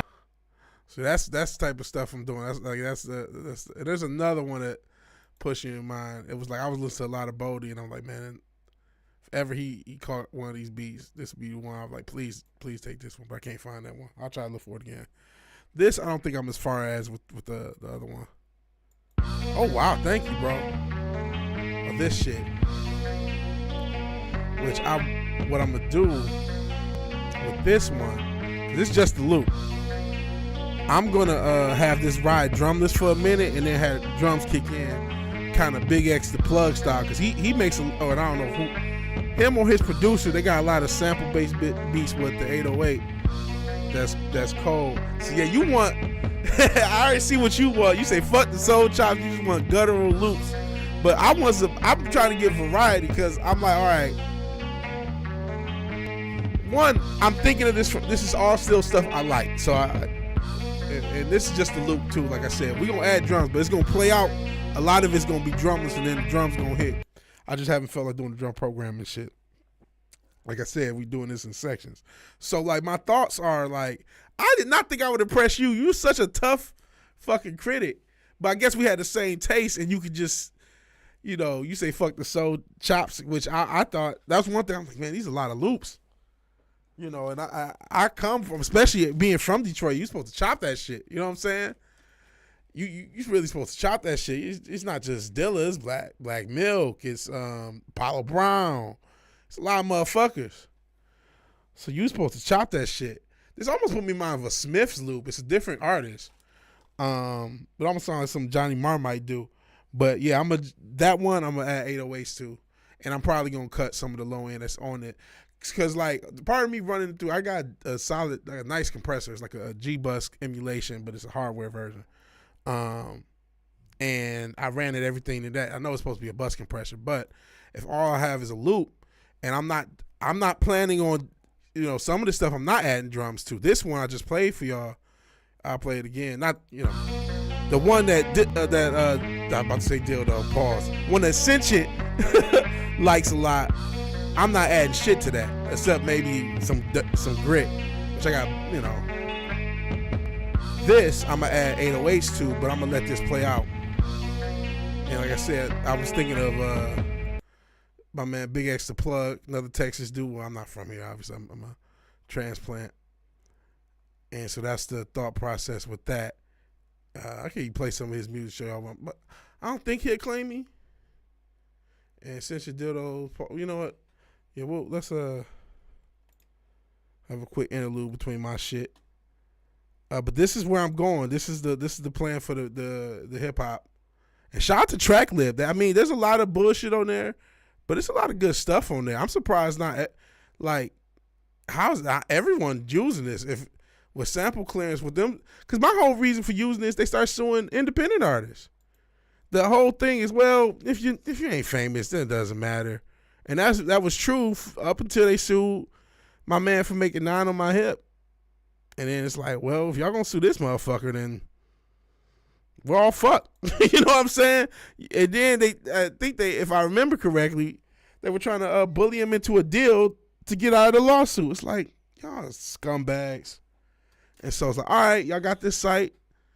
I gotta be talented. That's part of another reason why there's chops and shit. It's like, I gotta be skilled enough as a producer to use the sources I'm given to do some cold shit. You know what I'm saying? Yeah, Scum Buckets. I'm like, golly. And the song did go viral. And it's a cool song. And then when you hear the story of why he even used the sample, it's like they got it from one of these jank ass sample packs. And now I see them, now that I'm on Instagram, these janky ass sample packs where motherfuckers chop up samples and then sell them to other people. And the person who did that, that's also illegal. You're not supposed to do that. But he doesn't get in trouble. It's the motherfucker that actually bought it thinking he had a sample pack and he could use everything he could in this bitch royalty free.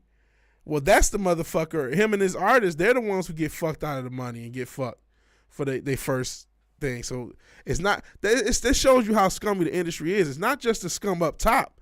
It's the scum at the bottom where I just bought a sample pack off Instagram. Oh yeah, well, we lied. These shits ain't royalty free, so you gotta enjoy your lawsuit. It's like, well, fuck you, you fucking asshole. You know what I'm saying? And you gotta read that shit. I had found these drum samples, and I'm like, cool. I like having breaks and cool drum breaks, and I'm like, damn, these bitches sound cold. And then you go into the README file, and it was only $15, but I'm like, cool. I got breaks and drums. I could use them royalty free.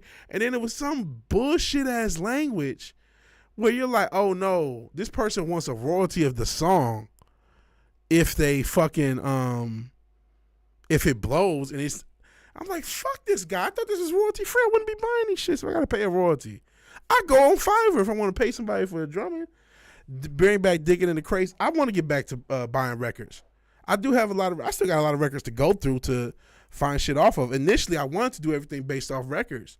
But like I said, the 9 on the hip, say, all right, let me just use TrackLib, and that'll be the gimmick. Maybe I do a few projects like this with using this process. Maybe they'll help market me. They have different contests. You know what I'm saying? And then maybe they'll also help me clear other shit, because that's my real thing. Is like, I just don't want to get sued. I'm already nervous that nobody's going to listen to this, right? But at the same time, I don't want to go in my head like, oh, nobody's going to hear this shit. I want to approach it like, no, maybe 1,000 or so people do hear it. So in an era where they're suing people who off their first hit, and if something goes viral, you can be in trouble now. Since we're in that new world that they decide to open up, it's like, let me not take a risk. I ain't involved, bro. Exactly. Let me not take a risk. Since we're now in this new world that y'all started, it used to be, again, it was underground. Nobody even cared. And actually, it still sucks because it's like, I'm sure, well, I don't want to say that. I don't want to hate on nobody. But let's just say a lot of my favorite artists, I'd be shocked if, I ain't going to say nothing. I'm sure everyone does everything properly and legally and with no bullshit. I'm 100% sure. At least I hope so. In any event, let's get back into Kai, and then I wanted to show some Big X to plug. Actually, let me see if I can find that first. I don't know why. I'm kind of high. I've been smoking throughout this because we haven't had so much music. So but he has a style to his beats, and I only mention that because I was going to use that similar style to his to one of the loops I had played y'all. I'm sure most of y'all know because he's blowing up something crazy, and I'm a big fan of this dude's music. Him, what's his name? Yeah, God, that Mexican OT. I'm sorry, we in Stream Brain. And this shit, a lot of y'all probably heard this shit on memes and shit because it's gotten big. But let's listen to Kyle. It just shows that you can blow up as an independent. I'm not sure if Big X the Plug is pure independent. But, what is that when Empire exists and they part of UMG and everybody signs to Empire because they're the new Koch? In any event, I'm talking too much. Kyle and, oh, man. Kai and Hermit the Recluse. Orpheus versus the Sirens is the album. The Punishment of Sisyphus is the song.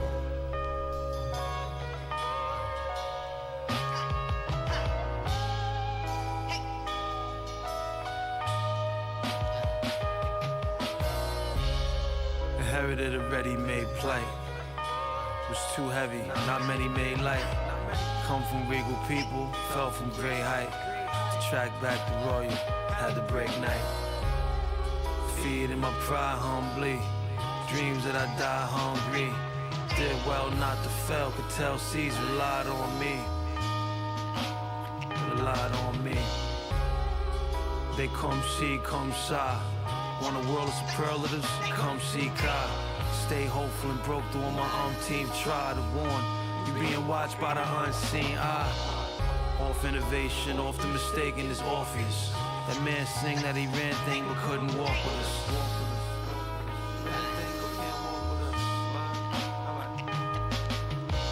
Explain how I'm supposed to be tame what came from wild homes. Every inch of my course didn't go on no milestones. Those are fashion raps with passion, like hostile poems. Walk by buildings and crack could have been tracked by Dow Jones. Move quiet, so admire when tools fire loud tones. As boys to avoid getting knocked down, stockpile chromes. If a thug dumbs, I sprung till my loved ones get behind me. Could find me with Lord's lost, the Ross cloth design me. Won't grow and show that calm, my mom's envision. Fought against multiple shots, should have been doing long division. Me and homie lost, if the only course we on collision. War with foes, felt we always chose the wrong decision. Hold a torch with shows of force, never resolution. All my days hadn't pulling in for the tensions and never using. Was weighing the pain, still playing the game, forever losing. Apparently broke me, family wrote me from jail, the letters moving. Proven cause the letters made me treasure my free. Chased my 73rd since first steps in 73. The talkers of court never fought, it's better to plea. Still conditioned to go on missions, whatever it be.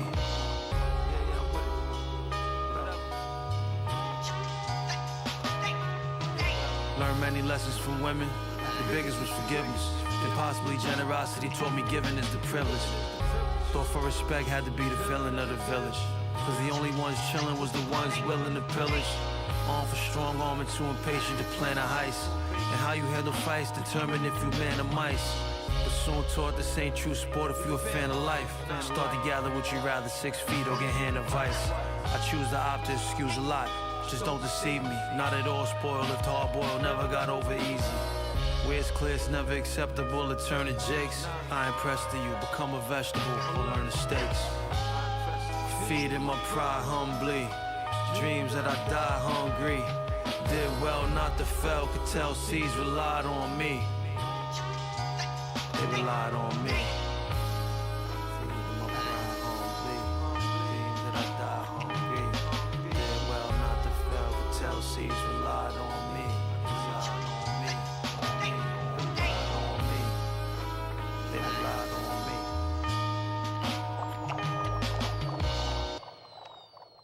Hey, Keely Child, that was Orpheus.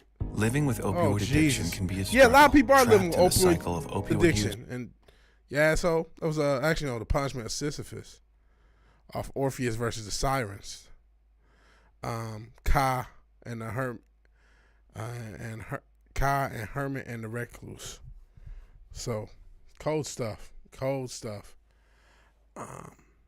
And oops. This is the big extra plug. I don't know if, like I said, they are pretty much a major, so they might plug us. I mean, this song's gotten pretty big too. We'll see. Tony Coles.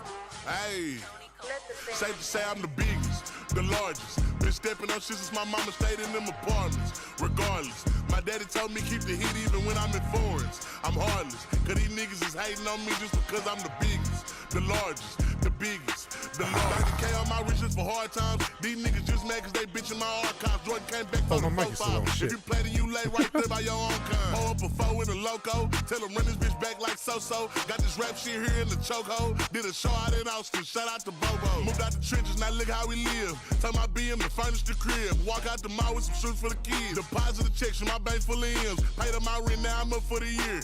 The view look crazy from here. What I pay for some dogs could've bought me veneers. Texas piece on my neck could've bought your career. Safe to say I'm the biggest, the largest. Been stepping on shit since my mama stayed in them apartments. Regardless, my daddy told me keep the heat even when I'm in foreigns. I'm heartless, cause these niggas is hating on me just because I'm the biggest, the largest, the biggest, the largest. Stuffing Cali blood weed in the blunt.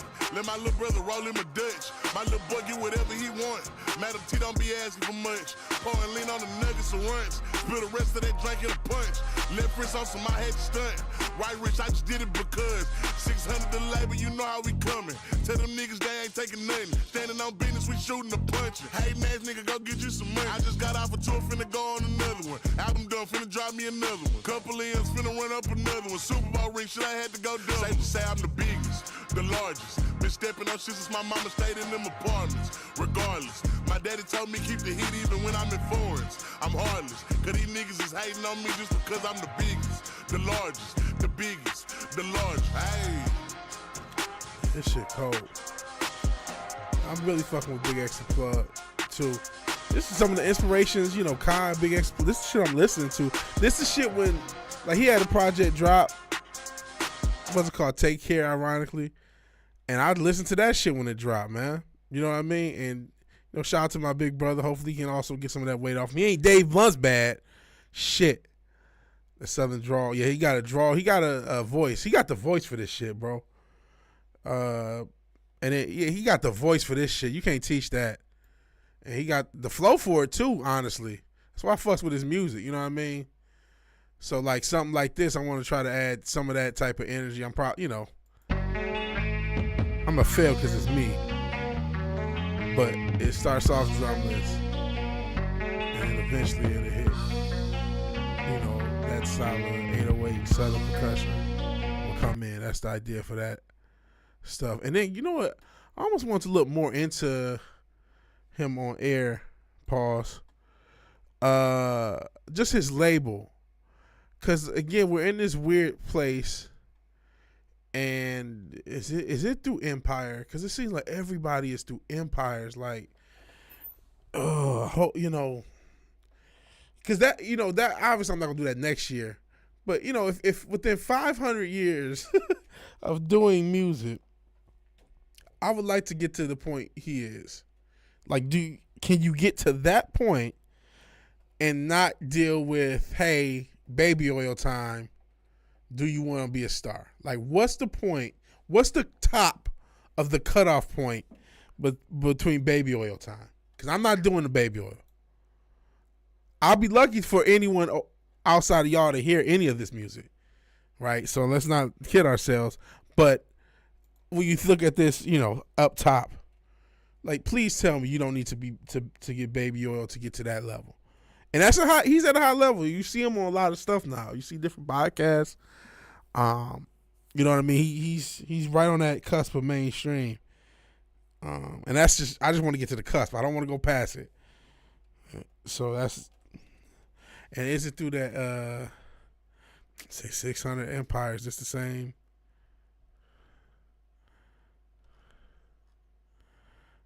Artist something, or is this is a specific artist. What the hell? I thought it was 600 record label, or is it something else?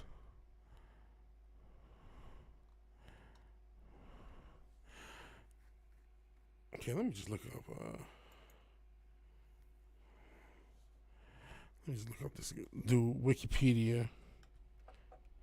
No face cam. No face cam.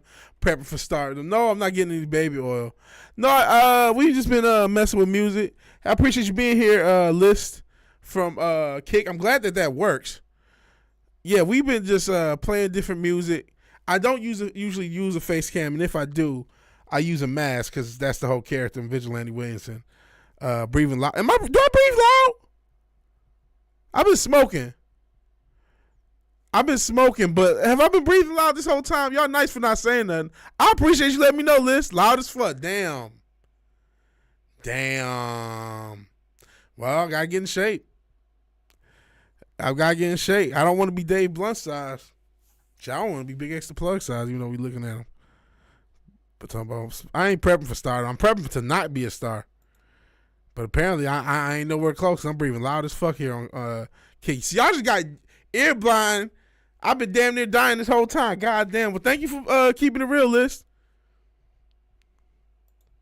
It's loud as fuck. Golly. I gotta figure something out. I'm trying to get in shape.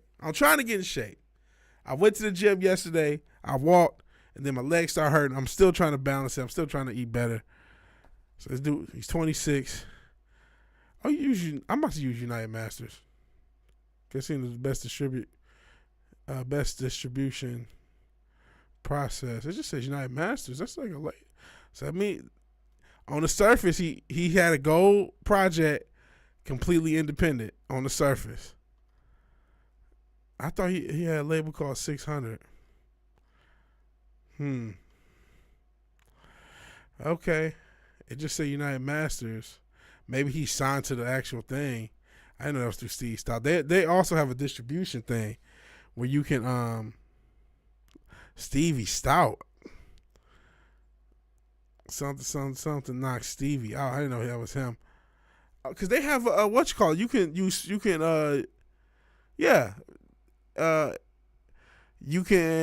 distribute music directly to Spotify and Apple Music through United Masters.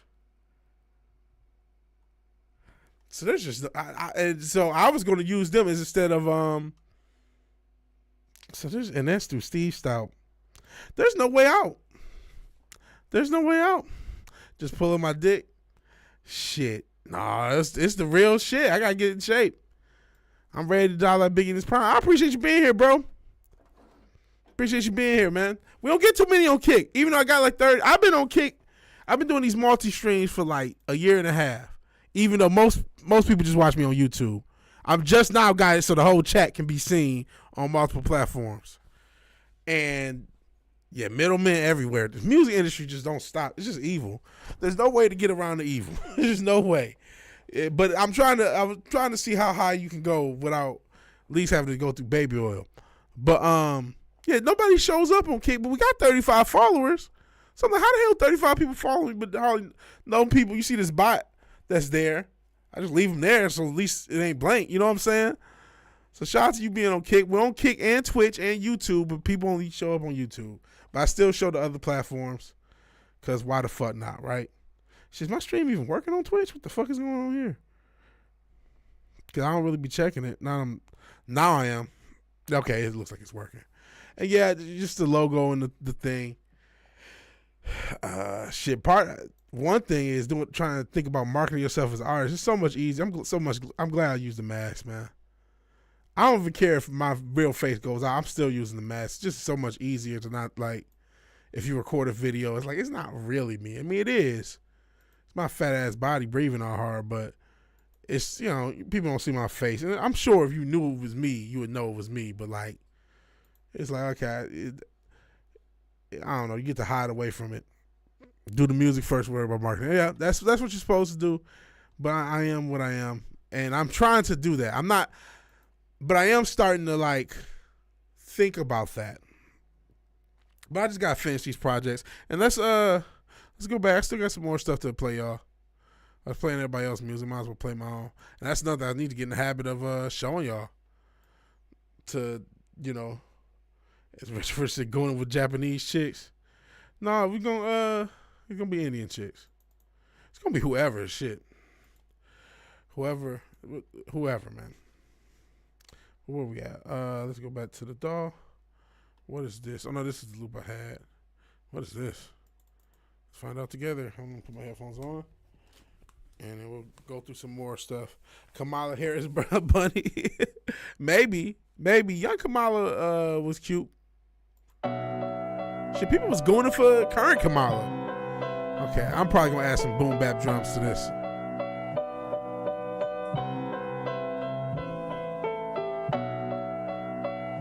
And it's just this little, and it's just a little variance.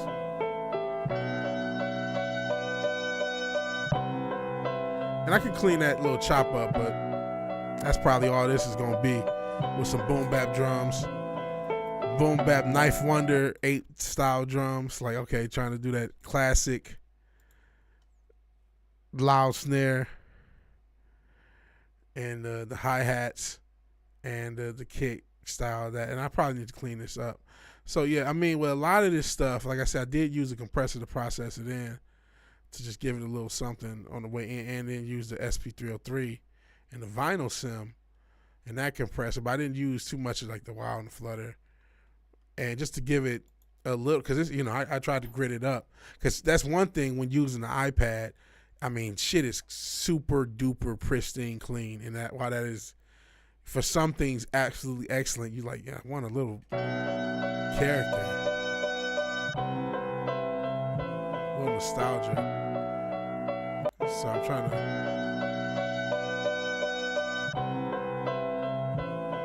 make that a little smoother. I don't know. And I don't even know what I'm. Shit, if I can't hear myself breathing, I can only imagine the mistakes I can't hear. You become ear blind. And then there's other things. But yeah, we're going to add probably some boom bap drums. We might have some drumless parts of it. But that's the plan for this. I just haven't felt like I have some tape sims too, don't I? Oh no. I don't have nothing. Hold on. There you go, J. Darius. I know I have some tape. I thought I had a different tape sim on top of it. Maybe I need. And this old Waves plug-in from before. Shit, this plug-in probably older than you, Richard. I'm not even lying.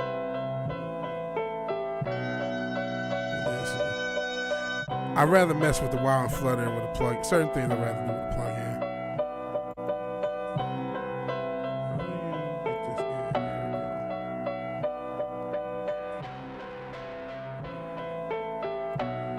Unlink these. There we go.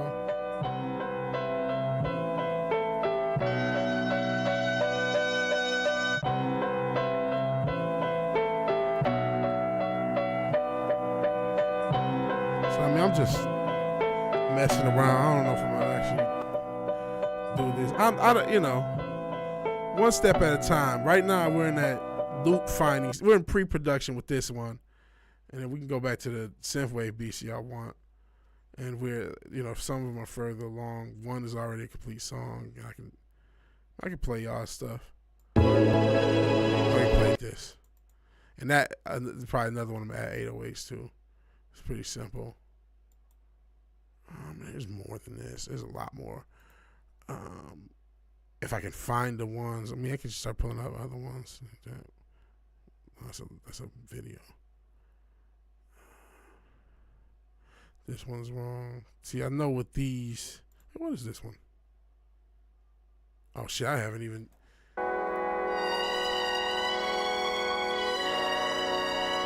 Looped this shit up.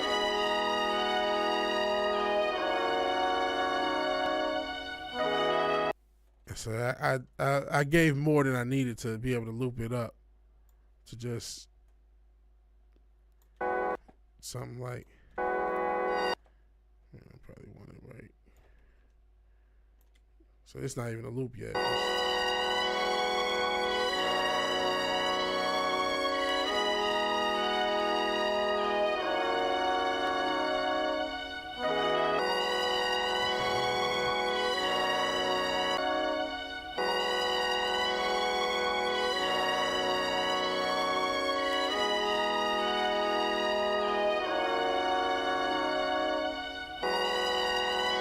I don't know if that's looped perfectly, but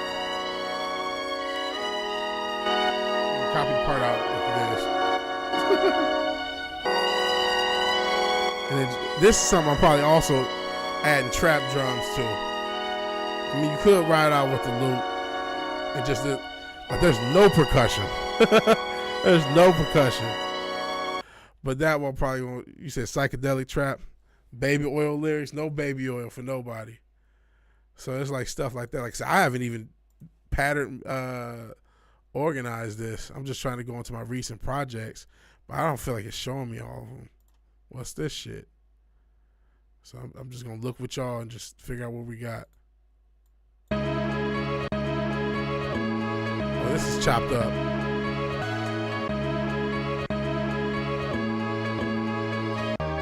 feel like the chops are too loud, and I feel like that's one of the mistakes. That's why people say don't use compression going in unless you know what you're doing. And of course I don't. But I also like the extra stuff. I mean, shit, Dildo wants this shit dirtier than it already is.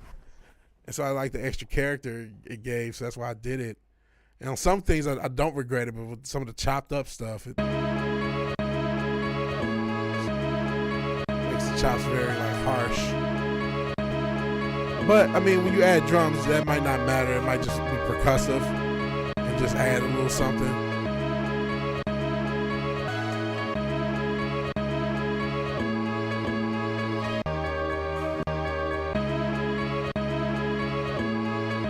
So yeah, this doesn't have drums yet, but this is definitely some classic, almost corny boom bap style drums. You add to this, and it'll be something. Maybe try to do some extra stuff to make it sound not so classic and corny.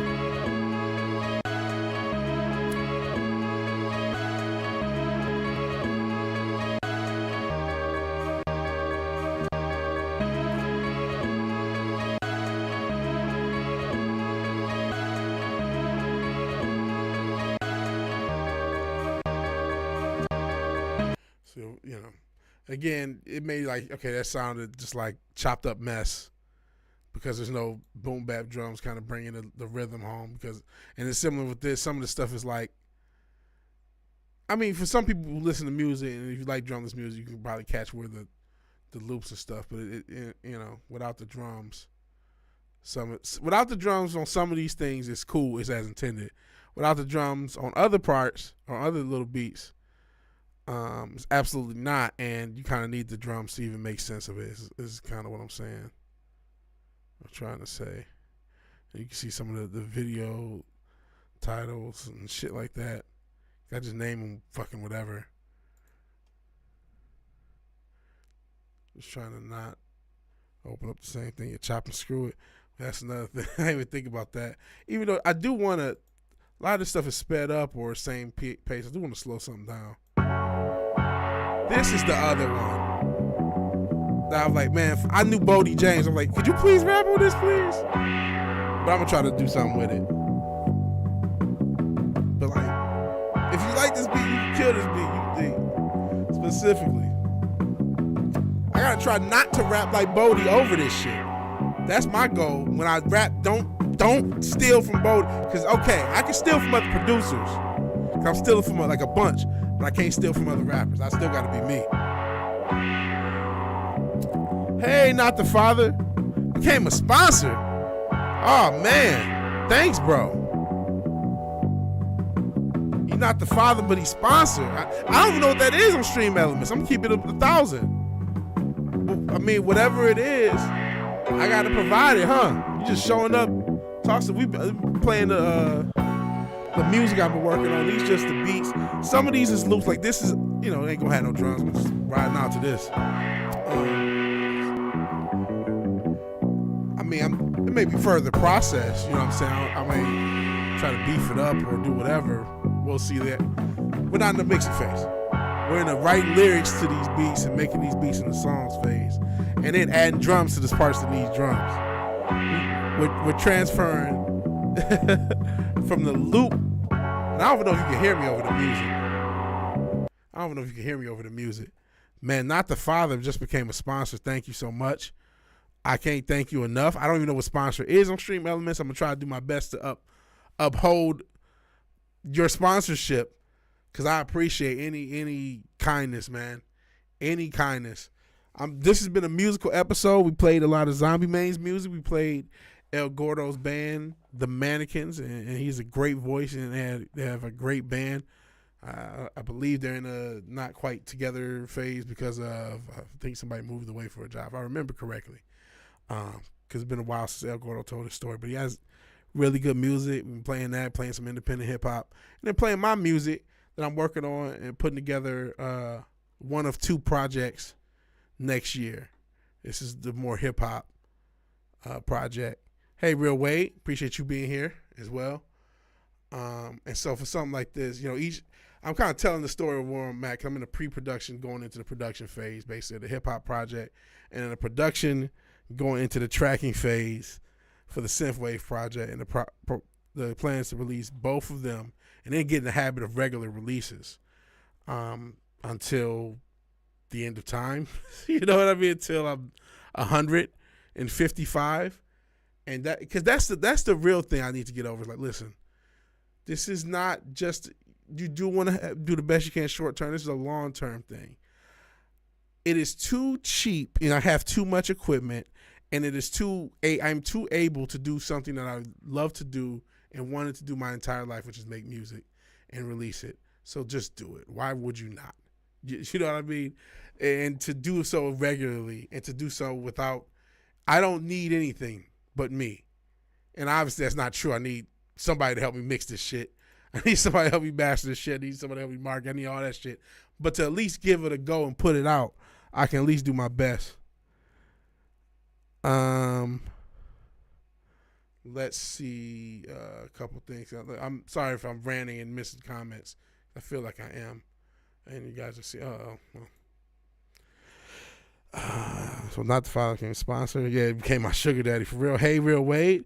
7, last episode, season 1 of the Secret Level series. I've never heard of the Secret Level series.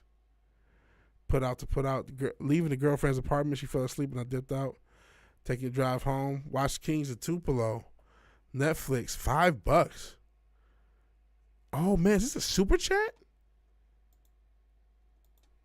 Yeah, you did just send a super chat. Oh yeah, you're a Fangilani. You're the first Fangilani. Cause I wasn't in oh man. You're the first. I gotta do content. So what I give Fangilanis is I thought it was something through Stream Elements because I saw the Stream Elements bot. I didn't know what the fuck it was. Man, you're a cold motherfucker. You're a cold motherfucker, Not the Father. Thank you for this, bro. Cause you a cold motherfucker. Shit. So yeah. Shout out to Not the Father and Not the Father's GF. The kid is not my son. And shout out to 20th Super. So it's the 20th time you sent the super chat. So I'm a milestone super chat for you. Cause I know I don't have 20 super chats. So it must be 20 total. Pretty cool. So it's an Amazon game. Oh, it's a game? I mean, I can try. What time? What time are you doing it? I'll try. I may not know. I'll have to look it up. Of Secret Level series. I'll look it up and I'll try. How about that? I'll try to watch. I probably won't be of much help. But I'll try in Secret Level. Okay. Okay, I'll try to, yeah. How about, yeah. I'm going to just say yes. Amazon Prime. I have Amazon Prime. I'm going to try to watch it. I'm going to try to get it in. I can watch that on my TV. So, yeah. I'm going to say yeah. Well, but show me the time. Because I do work on Saturday. Saturday is my second to last day of my work year. And but I can arrange my lunch around it and spend at least an hour on stream. If it's during my work day. If it's like 7 or later, I could just hit you up at 7 or later and do it. So just let me know the time. I think I can make it Real Wade. Because a lot of times you say it and I'm like, oh man, I can't. I actually think I can make this one. We'll make it happen. And it's only 3 episodes so far. So even if I don't get through them, I'll be 1/3 if I can at least get one of them in. So yeah, I'm going to go, yeah. But that's what I'm going to say. If you're still here, Real Wade, just you got the ways to hit me up. So shout out to Real Wade. I guess, I'll be on this channel Saturday. And then Not the Father, the first sponsor, the first Fangilani officially, even though y'all been Fangilanis. A lot of y'all for a while. Like OG, Cotton, Cinch and Dildo. Pause. Tom Jensen. A lot of y'all have been here for a while. And then, Retro Richard, Not the Father, El Gordo, Brandon Hollum, and, Blame My Head, Not My Heart. Y'all know I smoke weed, obviously. We got OGs, like OG, and Red Shirt, mad if sometimes pop up. You don't owe content, donate to people like. Fizz Chozo, how can I forget Fizz Chozo keeping us straight, forbidden, ruin, all you guys. I just appreciate it. But no, so I release content members only. What I want to do is when I release content, it's early for members. That's what I want to offer members.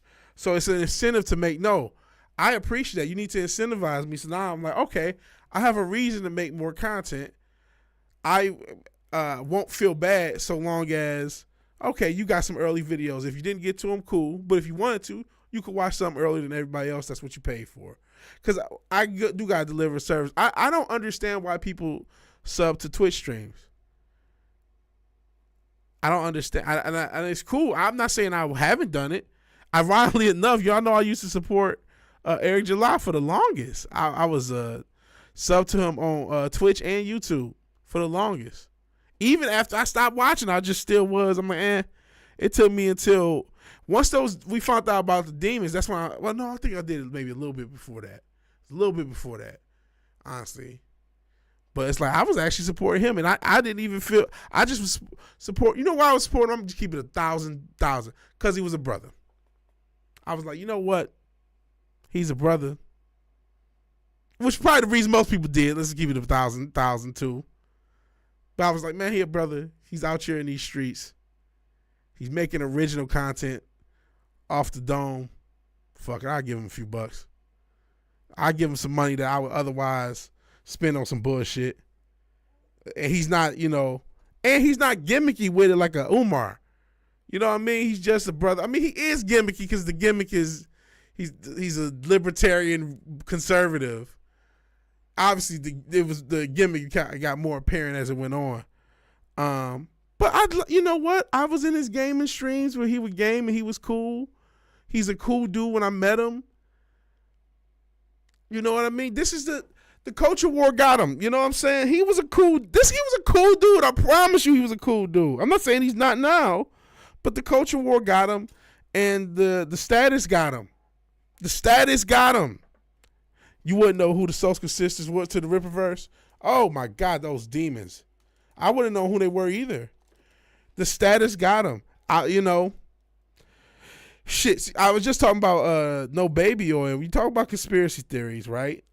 And Nori is the one who said it, Mr. Drink Champs. He said it seems to be these 3 doors. There's the gay door, there's the sacrifice door, and then there's the Satanist door. And that's what he said. And then all of a sudden, this guy has $1 million campaign and he's working with 2 pretty legit Satanists. Or at least evil bitches. That, okay, it's not like, oh, they just do horror. No. They were literally vomiting in people's mouths and doing all sorts of shit. Doing all sorts of disgusting shit. Bondage in the film. Like, these bitches are into some other shit. Rape jokes about children. All sorts of crazy shit.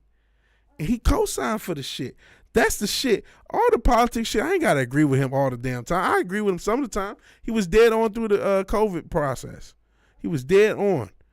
I mean, if you watch that and you look at the dates, you're like, man, he explained the whole thing 2 years before they formally acknowledged everything. Everything. Eric July let me down, had high hopes. So, okay, while we talking about him, not the fire, EJ let me down, had high hopes, started supporting him. Heard he went to Memphis. I don't hate him. Yeah, I don't hate him either. I just stay away, exactly. He's in Memphis now? A lot of people going to Tennessee. The South is the place to be, man. Shit, people going to Charlotte. Forbidden Ruin said, yeah, they're delivering golden showers. Yeah, they were just into a bunch of crazy shit. Yeah, they did have an incest thing, too. Last thing I want my life was sister urinate and get off. Yeah, they had an incest gimmick, too. They're demonic. Very literally demonic. Blame the stickers.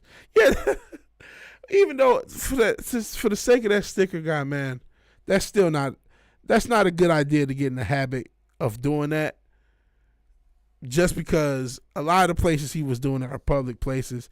Texas, the fuck around find out shit is real, bro. You traveling if you travel 60 miles, 70 miles, or no, not 60 miles, that's nothing in Texas, what I'm talking about. If you travel 600 miles from buttfuck Egypt somewhere else to somebody's car residence or to somebody's place of work and accidentally get shot and he says he was harassing me, I'm not saying that you're going to get off, because that was another thing, him saying when he get off, as far as legally, when he was talking to Ricada. Not when you say it online, you won't. But if somebody else in one of these public places shot you, it's the best chance of the person not seeing jail time anywhere in the country. You know, that's all I'm saying. Here in Florida, it's like, because they'll say, hey, you were in, I think he's based out of Dallas and Houston, cars get broken in all the fucking time. It is a normal thing living in Texas major cities. So, and you have the right to protect your car with a firearm. So that's probably the simplest way to put it. Break-ins happen all the time. You have your right to protect your car with a firearm in Texas. I wouldn't put stickers on random motherfuckers' cars. That's all I'm trying to say. I wouldn't make a habit of it, especially because motherfuckers are tense, and it happens enough where motherfuckers deal with it. And so, and yeah, Memphis is literally on demon time, right? Maybe he went to Memphis for the road. The Crossroads is out of Memphis. I think they're actually in Mississippi, but you know, Memphis is on the edge of Mississippi. That's why, you know, that's one of the rumors of why it's 3-6 Mafia, the funk, you know, a lot of demonic music is because they close to the Crossroads. I don't know if that shit's true. I don't know if that's why Eric July went there, if that's where he is. And he said EJ's Rippaverse site has a segment on ESG and DEI or DIE. It was diversity, inclusion, equity, support. He was listen, let's keep it 1,000%. I'm not gonna say he totally was. Again, his content stood on his own. You watch his he has a, if he didn't lean into the politics so much, he would have been a better content creator. Because he did something on the Justice League, this history. It's like an hour-long thing. Fucking great video. Stuff, like I said, on COVID. Fucking great stuff. He had entertaining stuff. And then even a lot of his political takes, when they were easy enough, were solid. But yet, you're not wrong by his lack of humility. But that's why I say, man, I think that the fame got him. He didn't feel this bad until you hit that $1 million mark with that comic book. And then that was it. And so, you know, we all think we know what we gonna do if we ever stare down the barrel of success. Lowbirds can't help but to tell everyone they're a lowbird. I'm a fucking lowbird, but I'm just like, you know, I'm just a fucking dude. And Yazoo County is the crossroads, and like an hour and a half away from Memphis. Is it Yazoo County, Mississippi? And no, I'm not going. I believe in Jesus Christ. Yazoo County, Mississippi. But I'm a conspiracy confirmationist, not a theorist. Confirmationist, because a lot of this shit, especially in the post-COVID world, insert your favorite rapper from the 90s, touching on a kid world, you realize, okay, there's something to all this shit. How the hell do you work? Okay. Yazoo County. I'm walking in Memphis. Oh, no, it's about 3 hours. To get to Yazoo County. But I mean, shit, I've driven to Chicago from Detroit. And if you want to take a Greyhound, 4.5 hours. So I don't know. Meet me at the crossroads, you don't get lonely. Meet me at the crossroads so you don't get lonely. Oh, this beat. Was he playing it still? Was he playing the beat?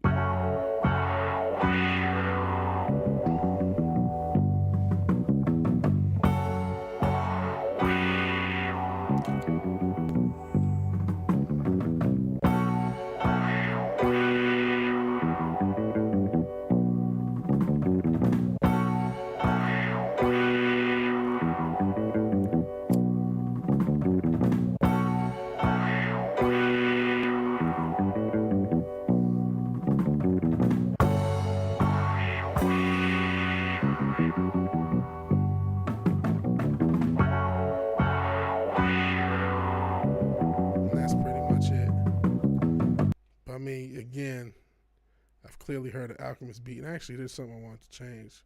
Because I was actually just switching out a loop. Fucking hit the right button. What the fuck am I doing?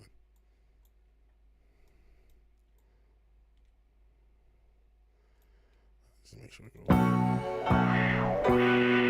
And real quick, Not the Father says a huge neon sign that points out the crossworlds now.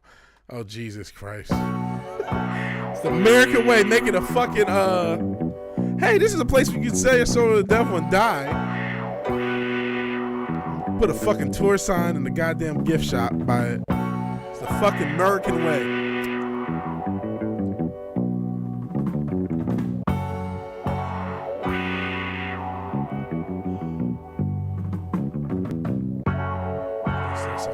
I just want to hear how that transition, because these gonna be kind of short songs, and so it's gonna be a little loop. And I should probably just put a couple just to be after.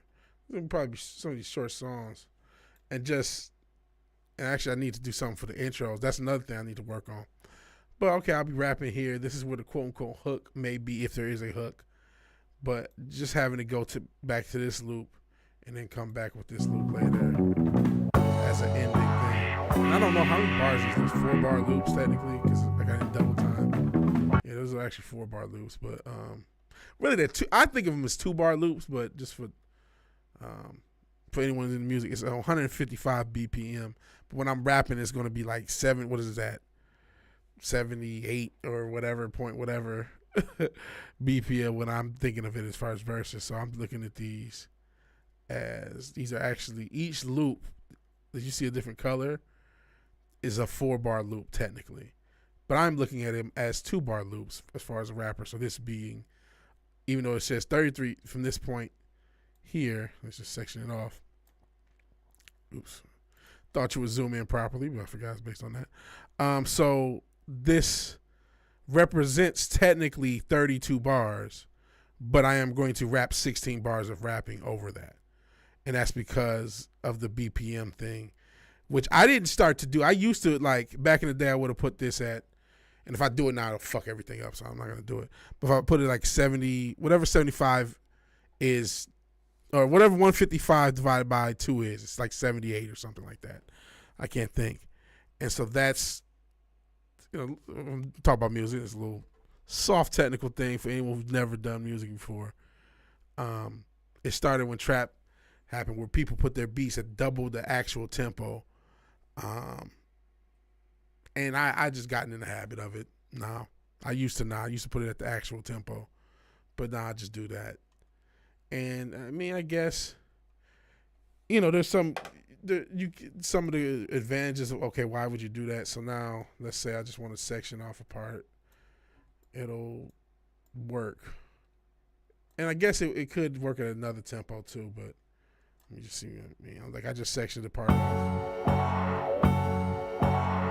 See how that could work, and you can like this beat. I can chop it up very simply into 1-bar patterns, and now I got it just like without having to really chop. You just take these 1-bar patterns and just go nuts basically, and randomly put whatever you want next to each other, and it's gonna work. So that's the idea. It's just and there's many ways to accomplish a version of that. This is just my version of it, and it's a common one, to keep it in double time. And now I just took a bunch of random pieces. I don't know how they're gonna play, but it's probably still gonna sound decent, or it won't. Certain parts do, but then there's other parts of the loop that are meant to kind of float. So that probably didn't work there, but I could probably find, But that's the idea. If I'd spent more time doing this, it would work better. Because people think this is just sampling is just any jackass can do it. I mean, to a certain extent, there's some truth to that, like anything. But like there is an art to it. There is an art to the arrangement of a sample, or in this case, just letting the loop just play. Or I might have a section where you just do this.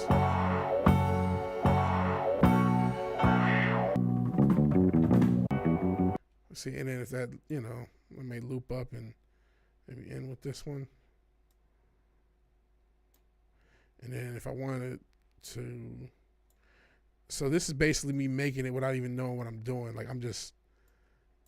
I've simplified the arrangement process. I could probably do a better job. And this is a lot easier when you have a sampler where you can trigger things. I'm trying to cut this in half, but all I'm doing is using the grid to do this. I'm not like there's no by having a tempo, and I feel like it being double time makes this a lot easier. And that's why let's see. And then you can just, even though there's a little click, but you can smooth that out. And so just taking that same beat and those loops, it being double time, I just come up with a little interlude section just like that. Yeah, you're right. People were doing it before trap, but they kind of made it ubiquitous. As far as just from a tutorial standpoint, most people will watch those type of tutorials, and then that's what they base everything off of. But you're 100% correct that this is house, the UK house, and a lot of stuff did that too. And then with the break beats, in Jungle they did a lot of that stuff too, where it'd be like 200, like 50 BPM, but it's really 125, but it's still like crazy. So yeah, you're 100% correct. But I just say track because I feel like for modern folks, that's the most common one, and that's where I realized, at least from the hip hop standpoint. Because like I said, I kind of came up doing boom bap, so it was like, oh, everything's between 80 and 90 BPM, and it was like, no, it's at 160. I'm like, huh? And it's like, well, I also do trap beats, and that's why. Like, oh, okay. You start to realize it works for the hi hats. If I was doing a trap beat, it's a lot easier to show with the hi hats, which I'm not about to break out now. Let's get into some of your comments. I missed stuff. Focusing on music. And yeah, not the father with the neon sign. It's probably made out in China. Who is Wu Yulu, Fizz? I've never heard of them. How someone like Wu Yulu didn't become a star. I'm pondering how someone like Wu Yulu didn't become a star. Let's see. You said that makes sense. Yeah, I think with the fame, that fame got to him. And then you say his identity rapping being low bird. That's why, another helpful thing about being Vigilante Williamson is not, it is me. I actually have not done a character. This isn't a character, right? Like when I'm on these streams, I'm just me. Like I think at first it definitely was at one point, but slowly, it's probably more of an extreme version of me, right? Because I am more of a quiet, reserved person, but it's just for the most part me. It's not really like some like Slim Shady or some shit like that. It's just me. Should I even have a line that I don't know what I'm going to use, but I have to wear a mask just to be myself or some shit like that. But yeah, the halftime, double time gimmick, whatever you want to call it. I've yet to hear a valid reason why a poor black kid from Plantation area. The Crossroads. Oh man, if I could find a video. There's people who were around who said, you're talking about Robert Johnson, who said he couldn't play. Let me see if I can find a video. There's people who knew him, said he couldn't play, and he came back, and he was the best guitarist they had ever heard. They used to laugh at him.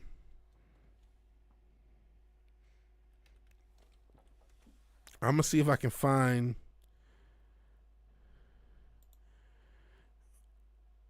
Man, he sold his soul. Yeah, that's the gimmick is that people think he sold his soul. I'm gonna try to see if I can find anything with the interview from him. But yeah, they said that he could not play guitar, and then the next time they saw him, he was like the best guitarist ever. It had no advantage. Yeah, that's what everyone thinks. That's the thing. There are witnesses to say this, and they were on tape. I just found a random documentary. I don't know if this will have it. It was around this time that legendary blues icon Son House moved to a town that was near where Robert lived. All of a sudden, a lost and impressionable Robert Johnson was listening to one of the greatest blues artists of his generation. Folks, they come out and say, why don't some of y'all go in and meet that boy, get that thing down, he running us crazy. Yeah, oh man. At Houston Meth. Well, at least you said Houston. It didn't say the exact place I'm at, you fucking asshole. Is this shit? Oh, it's not even on. fuck it anyway. We're improving surgical accuracy by... Johnson may have been in the correct environment to observe the music he wanted to play, but because of they used to in one of the most famous about interviews ever given about Robert Johnson, Son House states that he was terrible and that he was often asked to stop playing. He'd follow me and Willie around on Saturday night, Willie Brown. And every time we stopped for rest and sit that little guitar over in the corner or something and go out to catch air, get the guitar and be trying to play it and be just noising the people, And the folks, they come out and say, why don't some of y'all go in there and meet that boy, get that thing down, he's running us crazy. Johnson may have... Sorry, I'm muted. So that was the story. It was like, man, this guy, he's driving us fucking crazy. He just, every time you guys take a fucking break, he starts picking the shit up and just playing it. Y'all being cool with this little motherfucker, but you just stop him. And Not the Father says he's heard, you've seen and heard posts. I don't know if there's anything recorded pre. Like, is there any pre-soul selling? He got a Matrix download, basically. Will you lose some Chinese farmer who makes his own crazy robots out of scrap metal? I never heard of him. No, you mentioned him before, now that you mentioned that story. But I didn't know who he was. You're not so Slim Shady. Ha, ha, ha. Yeah, because he's fat. Well, shout out to Dave Blunt's a Big X the Plug, making me more medium-sized. Golly. And then I was just out in public. And I'm like, yo, I haven't lost that much weight, and I've been kind of stagnated for a lot of reasons. But I'm not the fattest person in this room. When I went to a grocery store, I'm not even the second or third fattest person in this room. You never mentioned him before. Okay. That premise sounds familiar. Maybe you didn't mention him. Like, I smoke a lot of weed. I get a lot of stuff wrong. Like, I think I may have, it's like a farmer that makes crazy robots out of scrap metal. That sounds somewhat familiar. But yeah, I don't know as far as Robert Johnson. We can listen more. Had been in the correct environment to observe the music he wanted to play, but because of his lack of resources and the ridicule he was subjected to when he attempted to perform, he was in the wrong environment to learn. This may have been the reason he left. He did remarry in 1931, but that didn't stop him from traveling around the South for about a year. This is a confusing space of time that is responsible for many of the myths revolving around Johnson. Some people speculated that he left to try and find his biological father, while others believed that he was exclusively focusing on improving his craft. But the other theory, and strangely the most popular one, is that Robert Johnson made a deal with the devil.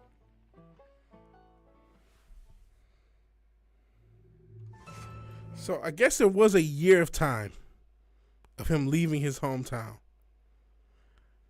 It is hard to go from terrible to the best, most influential guitarist of all time in a year.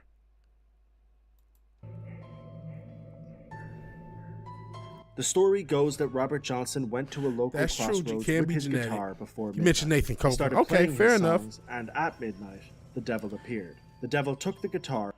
So that's a good point, Not the Father. You said he was tenacious, played the guitar. I've been trying to play guitar for my entire life. I have multiple guitars. I still suck. And I hate that I suck. I have probably played at least more than 1,000 hours of guitar, but not in the right, I go through modes of like months of playing it every day, and then I'll stop and then stop and play it and then stop, and that's been my problem. I can, I know chords, I know power chords, I know bar chords, I know some songs, but even still when I play, it's just not consistent and not good. Not good. But I'm not doing this just to be better. Fuck and that. Tuned it, played a song, and gave it back to Johnson. This was the transaction, the turning point for Johnson as a musician. He had given up his soul to the devil himself and was a master of guitar. But with this, his soul was doomed to hell, and an untimely demise was in his future. The reason people believe that this is what happened is because of a man named Liddell Johnson, who in 1971 said that this was the way to sell your soul, and that his brother Tommy had actually done this. There was no relation between Tommy and Robert, but that didn't stop people from taking this tale and attaching it to Robert's name. At least that's how the story goes. It's obviously a far-fetched tale, but it shows us how impressive and quick Johnson's improvement must have been. The only way the public were able to justify his talents was with a story that was this insane, which in itself tells us why Robert Johnson was so good. One thing... You know what? The brain injury thing is actually that Essential Dildo is saying that's you pulling up. No, don't do that. We believe in Jesus here. You know, the brain injury thing, you know, bar fights used to just be something that just happened. And concussions were something we knew fucking nothing of back then. You know how many of our grandparents and great grandparents and so just got into fucking fights that just, it was just Tuesday and they just went about their day, and undoubtedly some of them would have been concussed. You know what I'm saying? And undoubtedly would have had a brain injury. So the idea of him having a brain injury and becoming a virtuoso, which is something that definitely does happen, there's a non-zero chance just because of the nature of being just existing in the 1930s. Because that's something that culturally we don't do anymore. Like, it happens. You know, obviously bars get shot up. You know what I mean? All that crazy shit. Bars, fights still happen. Bars get shot. But that was like a Monday, Tuesday, Wednesday, Thursday, Friday, Saturday. This guy is a blues player. All he does is go to bars. He got into bar fights. There's no way he did. He was a blues player that sucked that guitar and that constantly went on stage playing guitar. In the 1930s, in the era where you could just punch a motherfucker and that was just what it was. He probably did get into some bar fights. If you want to talk about the most plausible thing that never gets brought up, I think there's something to that.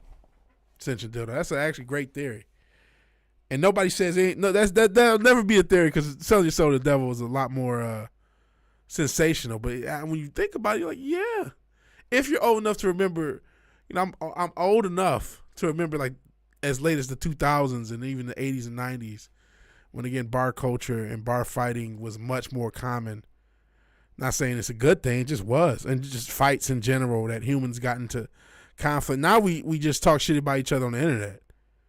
That's what's replaced it. And we get annoyed, but I mean, nobody's going to ask it. It's probably better health-wise for the human race. And, you know, I mean, it pisses everyone off, as Mike Tyson said. People say things without the fear of being punched in the mouth.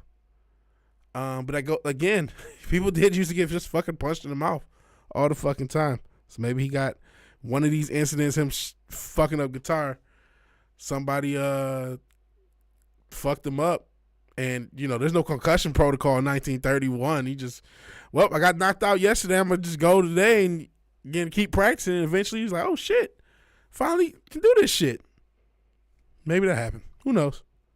Who knows? There's also another crazy Chinese inventor who made his own bionic arms out of scrap metal after he blew his real ones up. Whoa, he sells prosthetics, Sun Jifa. Oh, man, that's fucking incredible. Is there like a video of it? I can maybe look it up. Don't pull up there.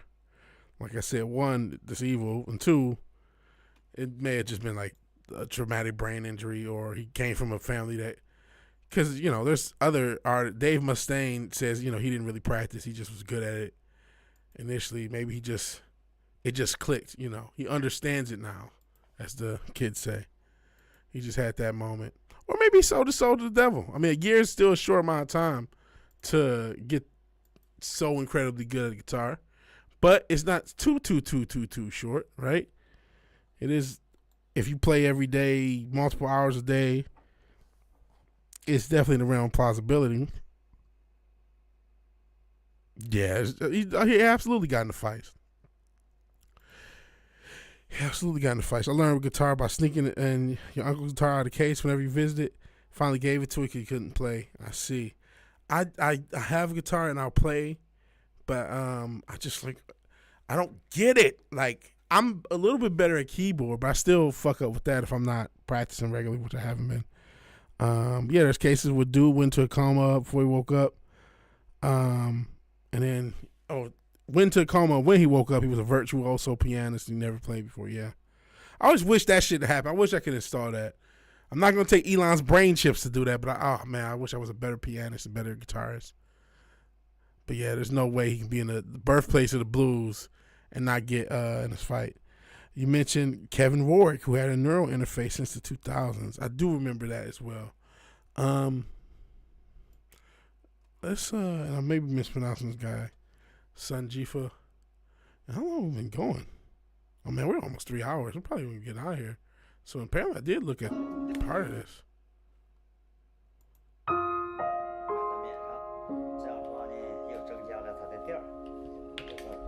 同时呢，我这是设计比较方便。 You can hold a drill with prosthetics. That's crazy.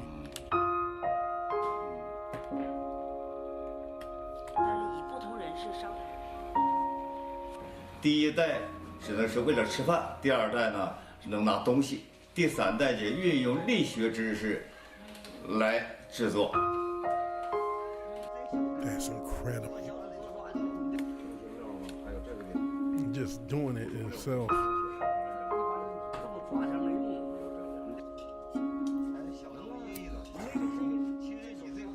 $25 million disabled people in China. That's crazy. 我现在的假肢呢，既美观，又可以呢，借助肢残人的自身动力来设计，可以给不同伤残人呢来使用。在别人的建议下吧，我也开设了个网店，这样的话呢，可以帮助更多的肢残人。 That's some cool stuff, man. Thank you for that, Fizz. Yeah. I'll mention Kevin Warwick. Guess I can check him out too. Incredible stuff. God, man, you remember the first thing I ever did on this fucking platform was positive news. I wanted to do that. I need to maybe talk some more of that. I used to still do that in when I did the Vigilante Wednesday show, just have a little positive news segment. Nobody cared, but it's like, man, shit, the world's so fucked up. You gotta remember there's still cool shit. There's still cool, incredible fucking humans helping each other and doing just incredible stuff. I would have never, you know, if that wasn't on, if we didn't just see that, I wouldn't have believed it. Amazing stuff. Cyborg life. What?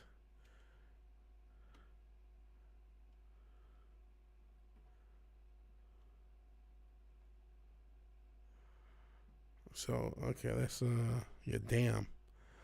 So what shows up with Kevin Warwick? There's nothing more powerful than you making your thing happen. You know, I was gonna talk shit about Wix. Doing business. I mean, I might use Wix. I'll see whatever option is the cheapest and the smoothest. It's probably gonna be some WordPress Shopify thing, but I gotta come on the site. There's also a real life people with positive mutations. See, I was gonna fuck with Wix. I might end up using them for my own site. We'll see. See what the best option is. Reading near London is the centre of the British electronics industry, and the University of Reading is one of the best technical universities in the country.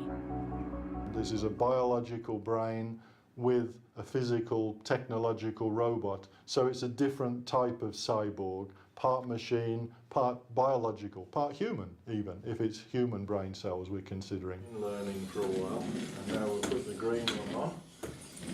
Warwick is fascinated by the concept of cyborgs, creatures that are half biological and half artificial. Is it thinking? We can send signals, electrical signals, into the brain by connecting onto these little black pointers here. They send electrical signals in the brain. We can then see how it responds on different electrodes. Connect those electrodes up into the robot body. So the sensory input from the robot stimulates the brain then... Okay, for the purposes of EFAPing and responding, Not the Father says, a service drop, is this the guy, you talking about this guy we're watching, he plays games with his eyes? That's incredible. Okay, I'm going to finish this up, because this is interesting how this technology works. Oh, it's another guy. What's the other guy then? I'm sorry. If you can post this stuff. I know you posted somebody earlier. And apologies, marijuana and then, trying to do a show brain. I don't mean to miss stuff. So apologies for that. But yeah, post him again, or his name. We'll look his stuff up. But I do find this fascinating. The fact that they just use, to go back, you can use brain tissue in this interface, which is a very small interface. Oh, the guy he was referring to Yeah, I'm trying to see the guy you're referring to. That you're talking about the guy who used Neuralink first. Okay, so this guy's used Neuralink first. Who's the other? Was it the Sun Jifa guy that I just showed, or is that a different guy that uses his eyes to play games? And oh no, we're getting into some copyright trouble as I go back into YouTube to look at the thing. Oh, you could look at you guys' comments. I don't know for what though. We're gonna play more of this regardless. And we'll just clip it out later if we have to. Connect those electrodes up into the robot body. So the sensory input from the robot stimulates the brain then thinks, makes a decision, and the output moves the robot around in a different direction. Oh, you never mentioned it. We're using that to control this robot. So the sensory input from the robot stimulates the brain. The response from the brain, this biological brain, will move the robot in different directions. And over a period of time, purely through the habit of going through a routine over and over again, the neural pathways strengthen in the brain and it becomes better at moving around and not bumping into objects. In that sense, it's learning not to bump into things over a period of time, but we can actually see it happening neurologically. It's one goal, to move forward. So we'll hope to understand some of the fundamentals of the human brain, and hence with different medical issues like Alzheimer's disease, if we can understand the issues a bit more, maybe we can treat them better, possibly by using robotics to try things out. Is this a good way of looking at it, or are there better ways? A lot of people involved with the technology in robotics, artificial intelligence, can see that if you look to the future and you put more intelligence, more intellectual abilities into robots that particularly may have military applications, there are dangers associated with it. You have the potential maybe of a global network, as in the film The Terminator, possibly, with military robots linked to the network, and it can start to think for itself. It's intelligent in its own way. Then, yes, it is.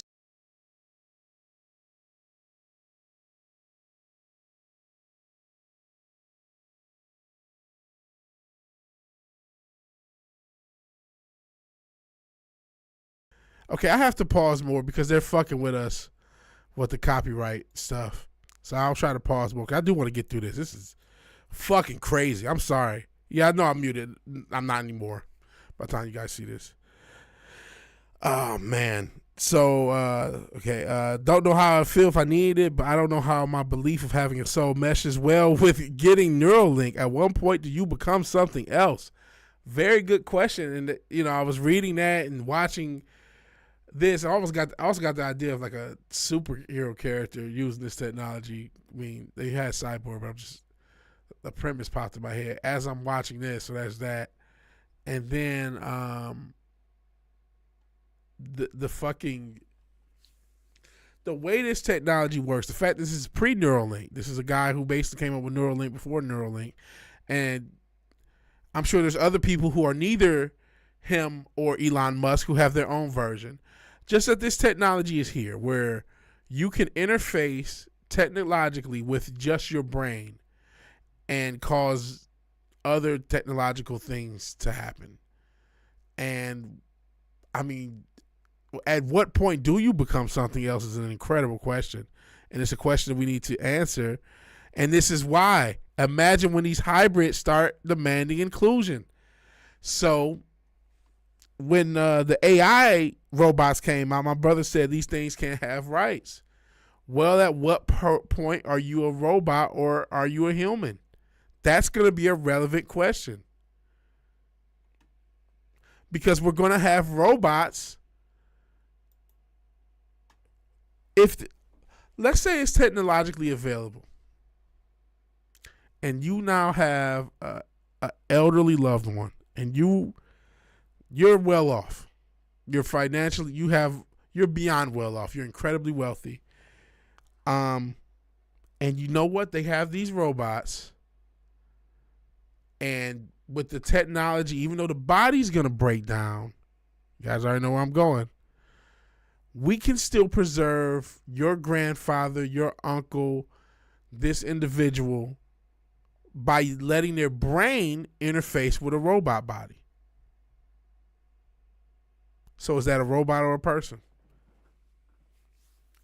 Because once you open up this door, we've already seen what technology does, right?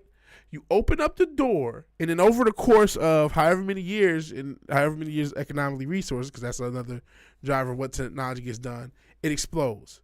The Wright brothers, and I'm not talking about ancient technology, the ancient aliens thing, the Baghdad battery. There's a lot to go there. Let's just go with the Industrial Revolution era. Let's go to the Industrial Revolution. 150 years from the Industrial Revolution, which is about now, or 200 years, there's going to be automation. So it went from humans can build things with machines to machines building machines. We're already there now, but it's going to be completely wiped. There will be no human interfaces within the next 10 or 15 years. The Wright brothers fly, was it 1910 or whatever? And by 1969, there's a man on the moon, allegedly. If you believe in the moon. It's kind of a joke. I hope it's a joke. The moon better exist. But seriously, you know what I mean? Technology explodes. We have, 1940, computers were the size of this city block that I live on.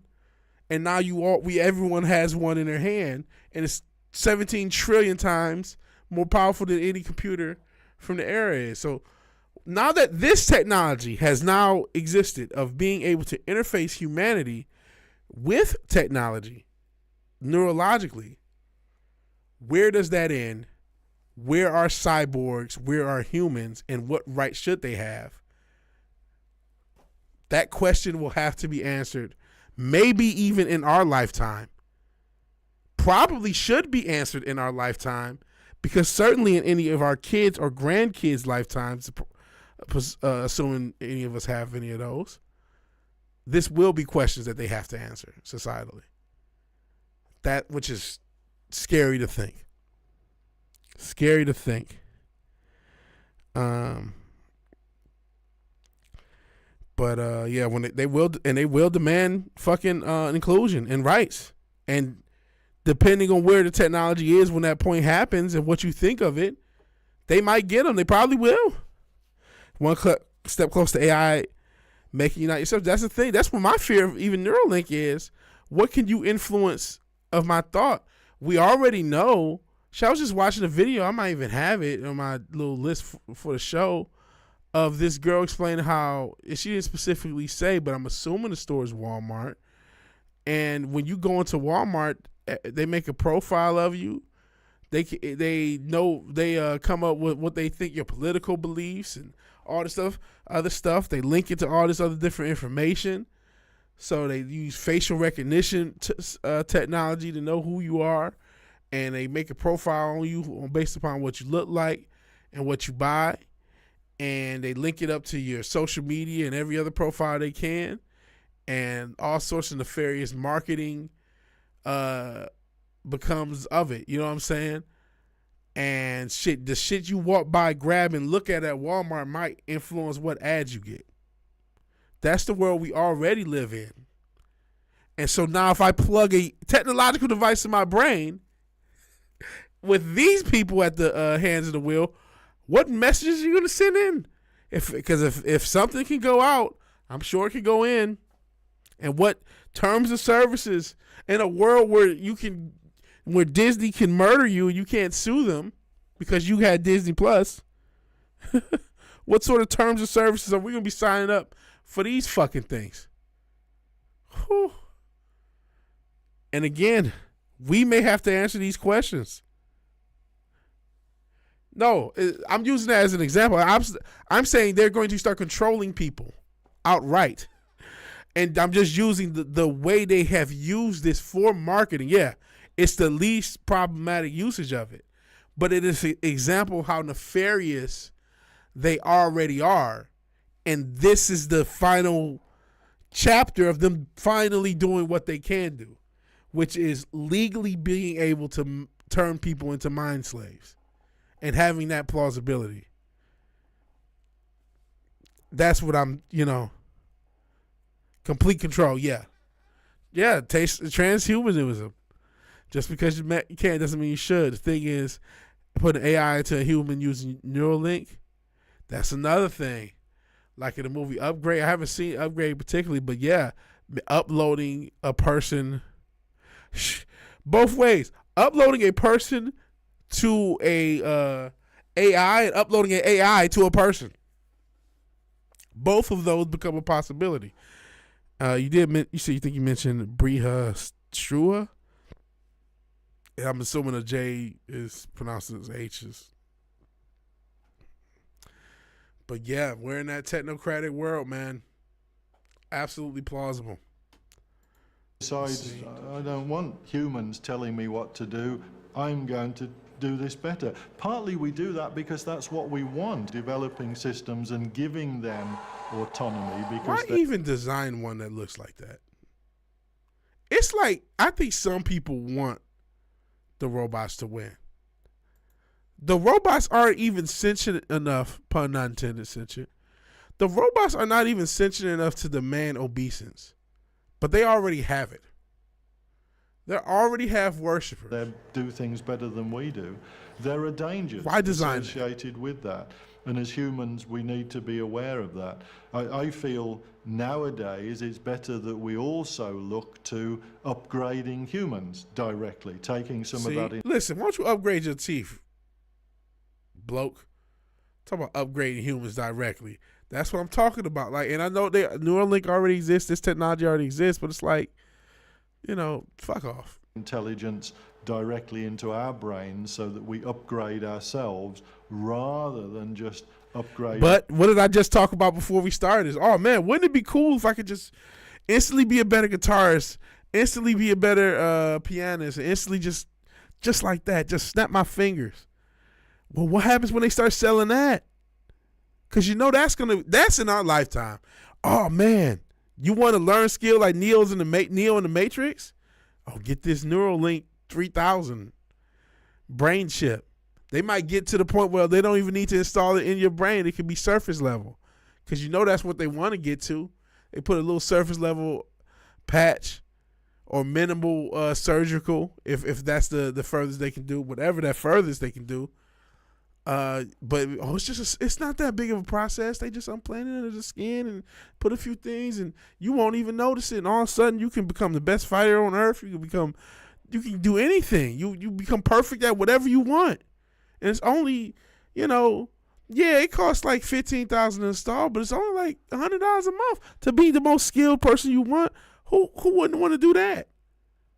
It's $100 is a lot, but look at what you can do with it. I mean, you can buy the $200 package. You can buy the $50 package. If you don't want to do all that, but you might as well at least get the $100 package, right? I mean, they already did that when they called it our cell phones, right? This is 1,000 times better than that. Yeah, you gotta eat whatever upfront costs, but it's the monthly service, and then, they may tell you to do a lot of nefarious things. Who knows? Battlestar Galactica was a warning, not a blueprint. Should tell them that.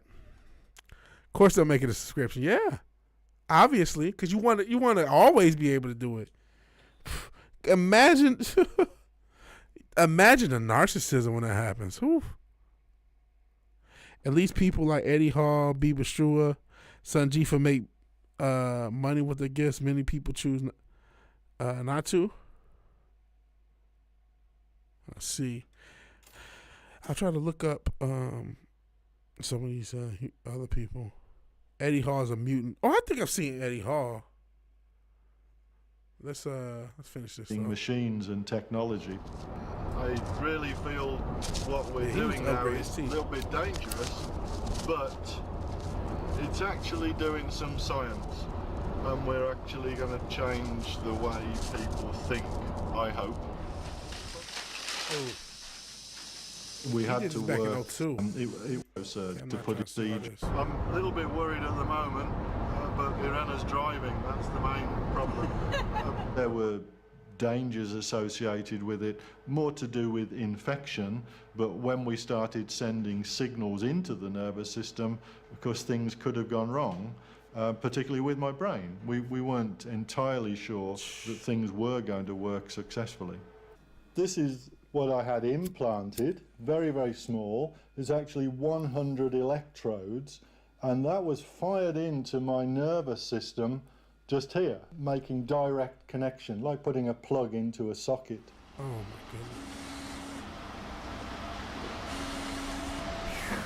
Working perfectly. So here we are. And that's not even in the brain, right? That's signals. just in his hand. We've chosen pin number 47. Lucky. So that's just using this. Oh boy. And this is from 02. So we're 20 plus years on from this.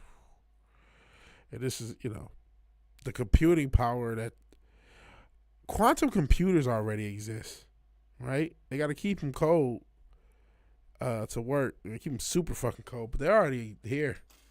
So the amount of computing power they have available, and I'm just imagining a nightmare world when you just play everything I said about technology 20, 30, 40, 100 years. And Warwick is an anomaly.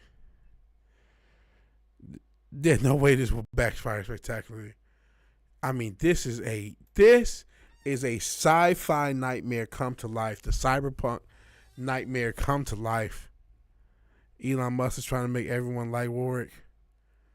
That's what's. Oh man. Pin number 47. He already has one person, right? Picking up signals with my hand clenched. There we go. Hand clenched. Thank you very much, hand. There are little sensors in the fingertips, and signals were sent back via the computer to stimulate my nervous system, literally that my brain could recognize the pulses. So as the hand gripped more and more, the number of pulses my brain was getting increased. And what I was trying to do was to open and close the robot hand so it was just gripping an object. I was essentially getting feedback from the robot. So we know it sends responses back to the brain. We know that technology existed. Again, I think it started in 02. So, nothing to work. He voted for Trump. And Orange Man good. He's texting him with multiple people. I know somebody's already got a successful installation and they were playing games. So there's already people, and it might be multiple people with that at that point, but they're already at that point where they're installed in people. They already got live test subjects with it installed, which means they had successful surgeries. That's unfucking real, man. You know, you won't need to sell your soul to the devil. You want to become Robert Johnson overnight. There's a brain chip for that. And as you see, you don't necessarily have to use your brain. That's crazy. I'm getting kind of tired. I think we mentioned looking up the guy who plays video games with eyes. Let's see if I can find that real quick. Even though I'm getting tired, and disturbed. But this has been a cool episode. It's been a cool episode. We talked about music, and then we were talking about cyberpunk future that we don't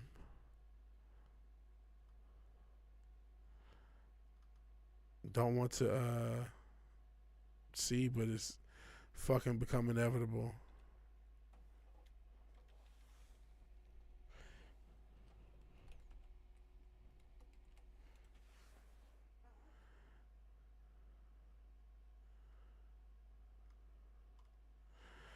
I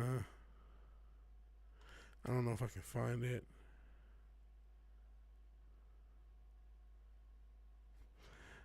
Or oh boy. No, they're past monkeys. They're testing Neuralink on humans, the Elon shit. And Ward can use cybernetics to telepathically communicate with his wife.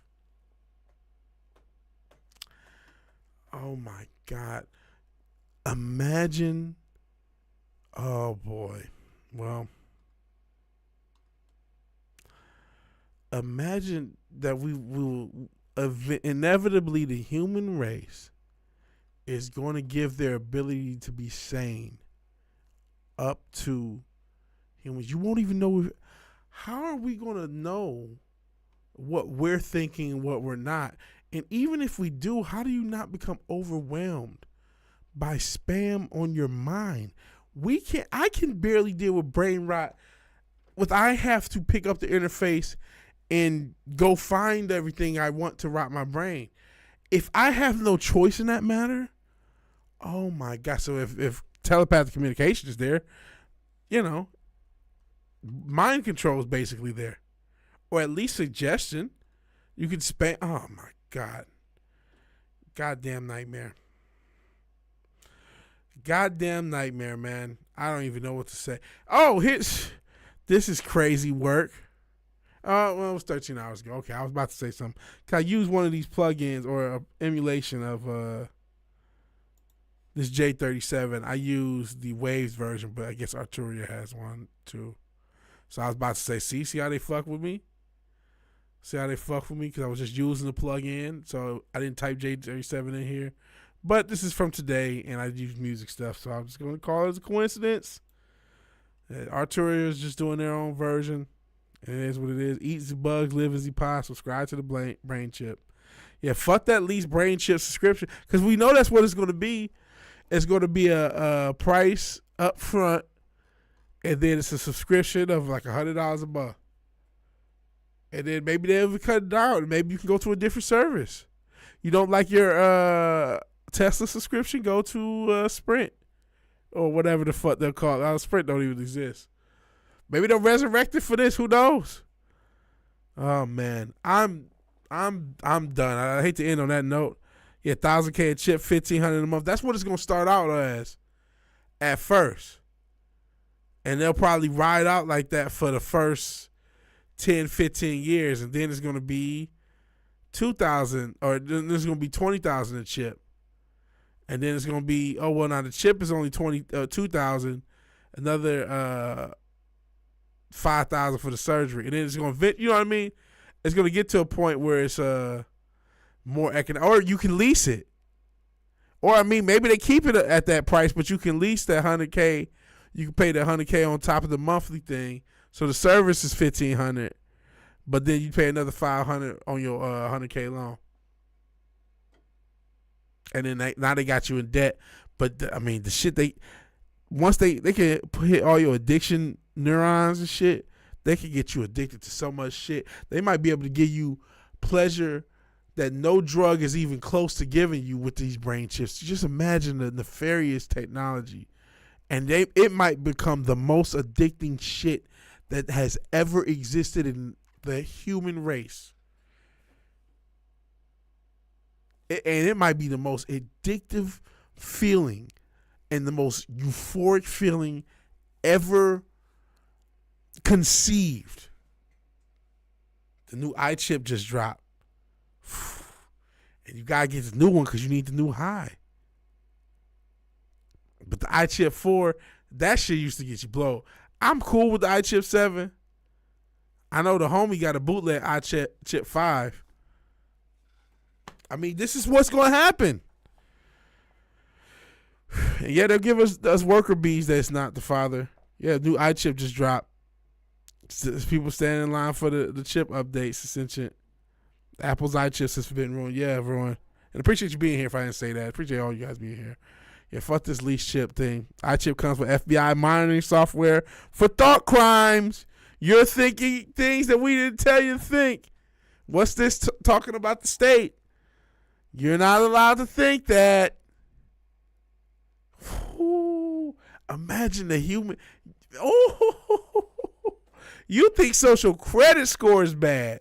Imagine what you can think. What happens if they want to broadcast your thoughts onto a social media? Oh, man, you was looking at that girl's ass. I seen you on Twitter. Yeah, yep. You was accidentally on Twitter. Yep. Yeah, you was looking at that girl's ass. I saw you at the grocery store.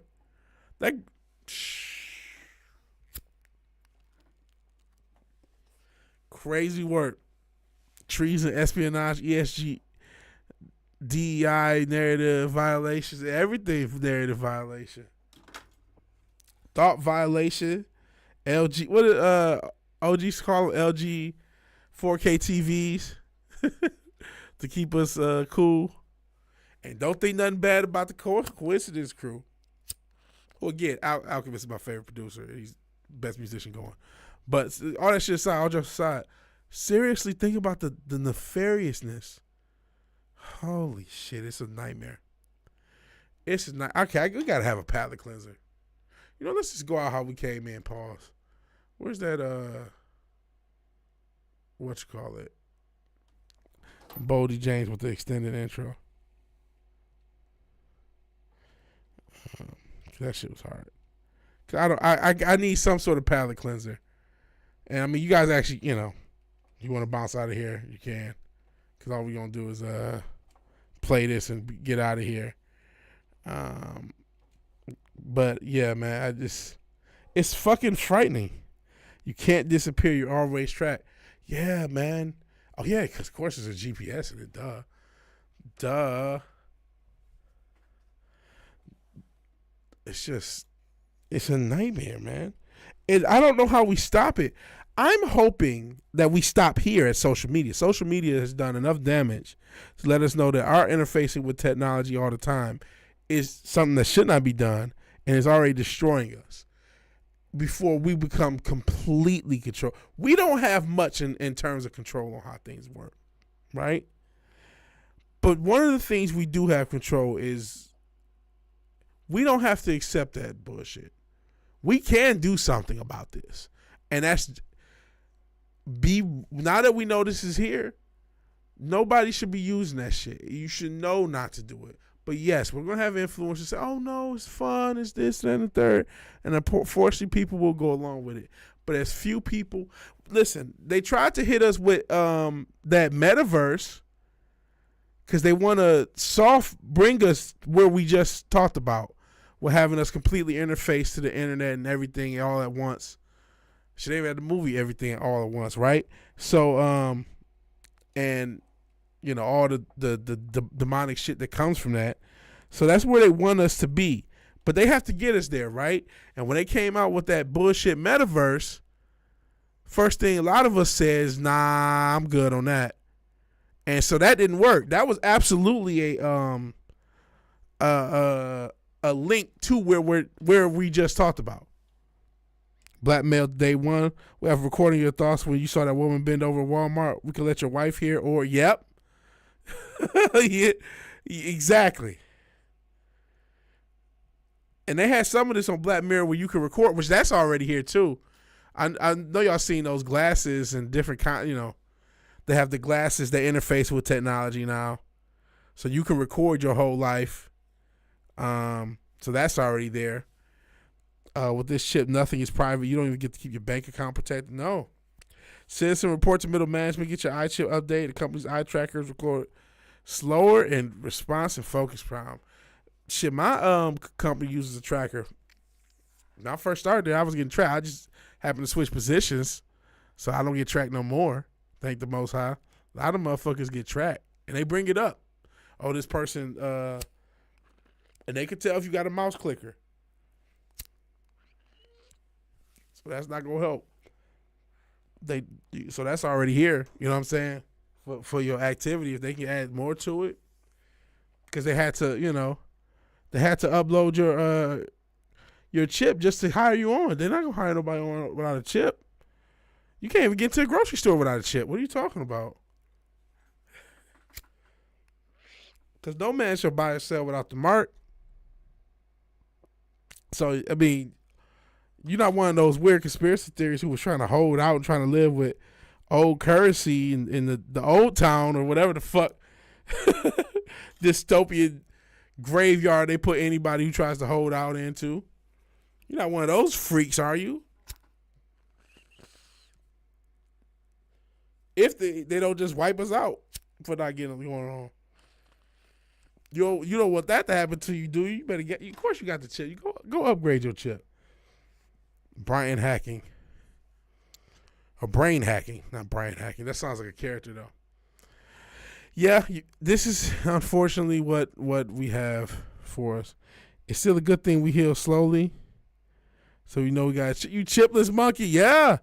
And here's another thing. This is why there was conspiracy theories about all these people glitching. Where are they really with these chips? Maybe these people already have these type of chips. Maybe there are people out and about that already have these chips. BrainGate was a thing before Neuralink. So the technology existed before Neuralink was a thing, as Fizz keeps reminding us. I just use that because that's in the same way that Kleenex has become ubiquitous for the term, for tissue, and Google has become ubiquitous for searching things on the internet. In that same way, I use Neuralink, not because it's necessarily the first, but it's obviously the most prominent brand in this technology. So I might use that term, not because they should be the first. They're obviously not the first, but they're just the ubiquitous brand. So once they install the Neuralink, the chip, the mark of the beast in everybody, and they make it a necessity to have.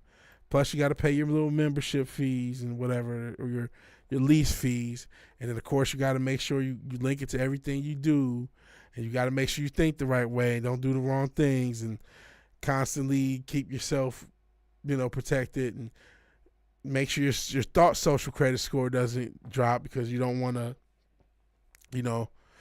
lose your job or not be able to go on the sidewalk or not be able to do whatever other bullshit they're going to link it to.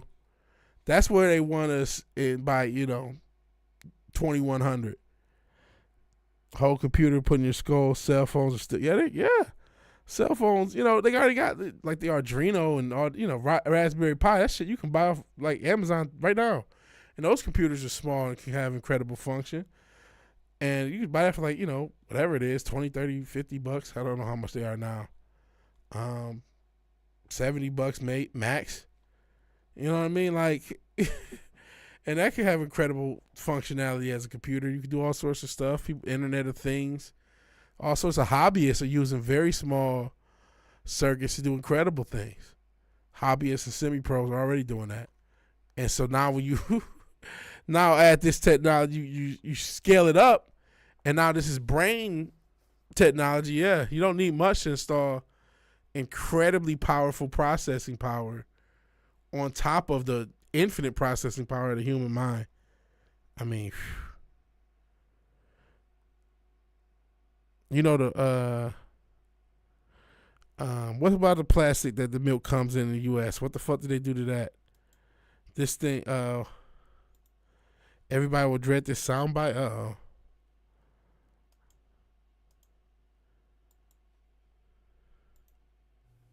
Social credit deducted. Oh, the Halo guy did social credit. Yeah, it's a joke, but it's a real life thing too. Oh, line. Oh, Jesus. Line inside our skull. Oh, boy. Fuck. Oh, and here's another thing on top of it. Just one of the many nightmarish things. Once you get to that point, if something happens during the surgery, you're not going to be able to sue. You already know that, right? They already started you. You can't sue for certain other medical procedures that they mandated. So, yeah, you won't be able to sue if when they line your brain with with a milk carton with a circuit on top of it and they fuck up. No lawsuit. Oh, it's because of this situation. Or you sign this waiver in order to get the surgery. So, just so you know, open up a keyboard and found it's a thin plastic sheet with diodes. It's real flexible. Yeah. Yeah. I mean, when you look at solid technology, there's not much there, a circuit. You can get a very small circuit to do a lot nowadays. So, you got enough space in the human mind to put something thick, pause. So, you know what? I don't know. There's no way out of this. This is pretty dark stuff. But I'm going to just play some Bodie James. We're going to go out how we came in. Oh, Jesus. Okay, here's another ad. Shout out to some hipster beer. Shout out to the end of Bebop. Shout out to whoever this original sample is. Shout out to Alchemist. Shout out to Bodie. Shout out to y'all. All right. If you like the video, like it, all that good stuff. Thank you, Not the Father, for sponsoring. Thank you, everybody else, for being here. Real fun. Real fun. I'll try to stream again before this week is out. I'll talk to y'all later.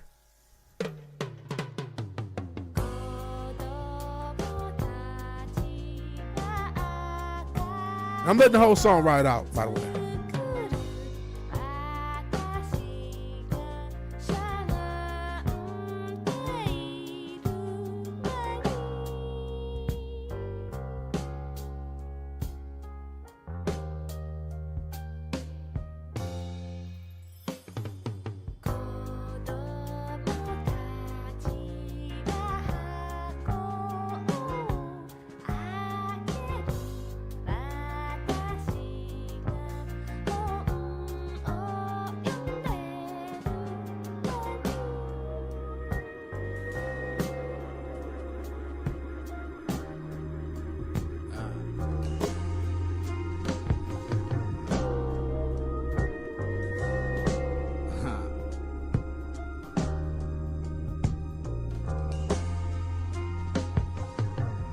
On the stove, 36 O's. I took the pot and went gold.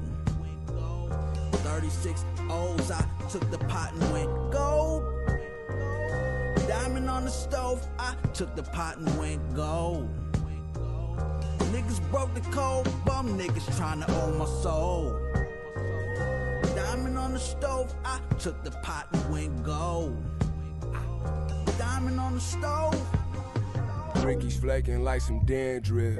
See more keys than some handcuffs. Turn 1 to 2, that's an N1. Had to fix a 50 for Cassandra.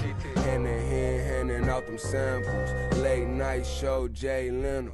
Base rental, Nissan Stanza. Serving hard arm out the window. Turn my Citro into a Bonanza. Found the land down in Texarkana. Now we bossing like I'm Tony Danza. Smoking weed, staring at the cameras. Drink thicker than some Mylanta. Taking heads like a Highlander. Weighing up all that pipe cancer. Kill him, he don't got the right answers. Bull villain down in Manchester. In the fire with them salamanders. Slap boxing off at Manchester. Stepped on it in some Alexanders. Make it rain, dear, like I'm prancing. Wrist a chandelier, diamonds dancing. Brick a girly like a private dancer.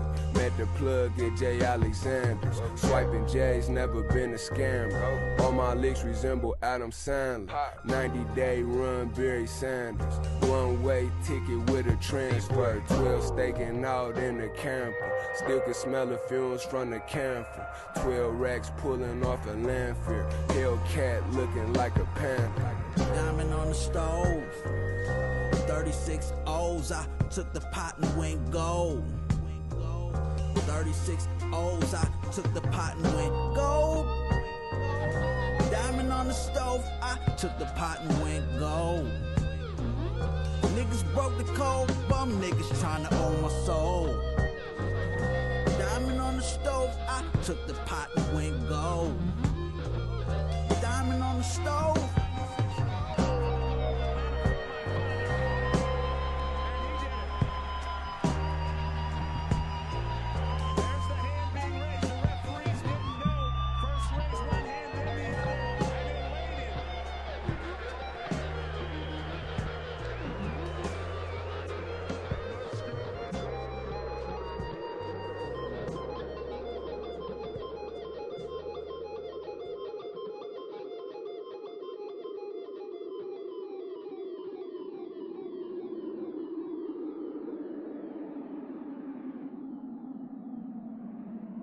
All right, everybody.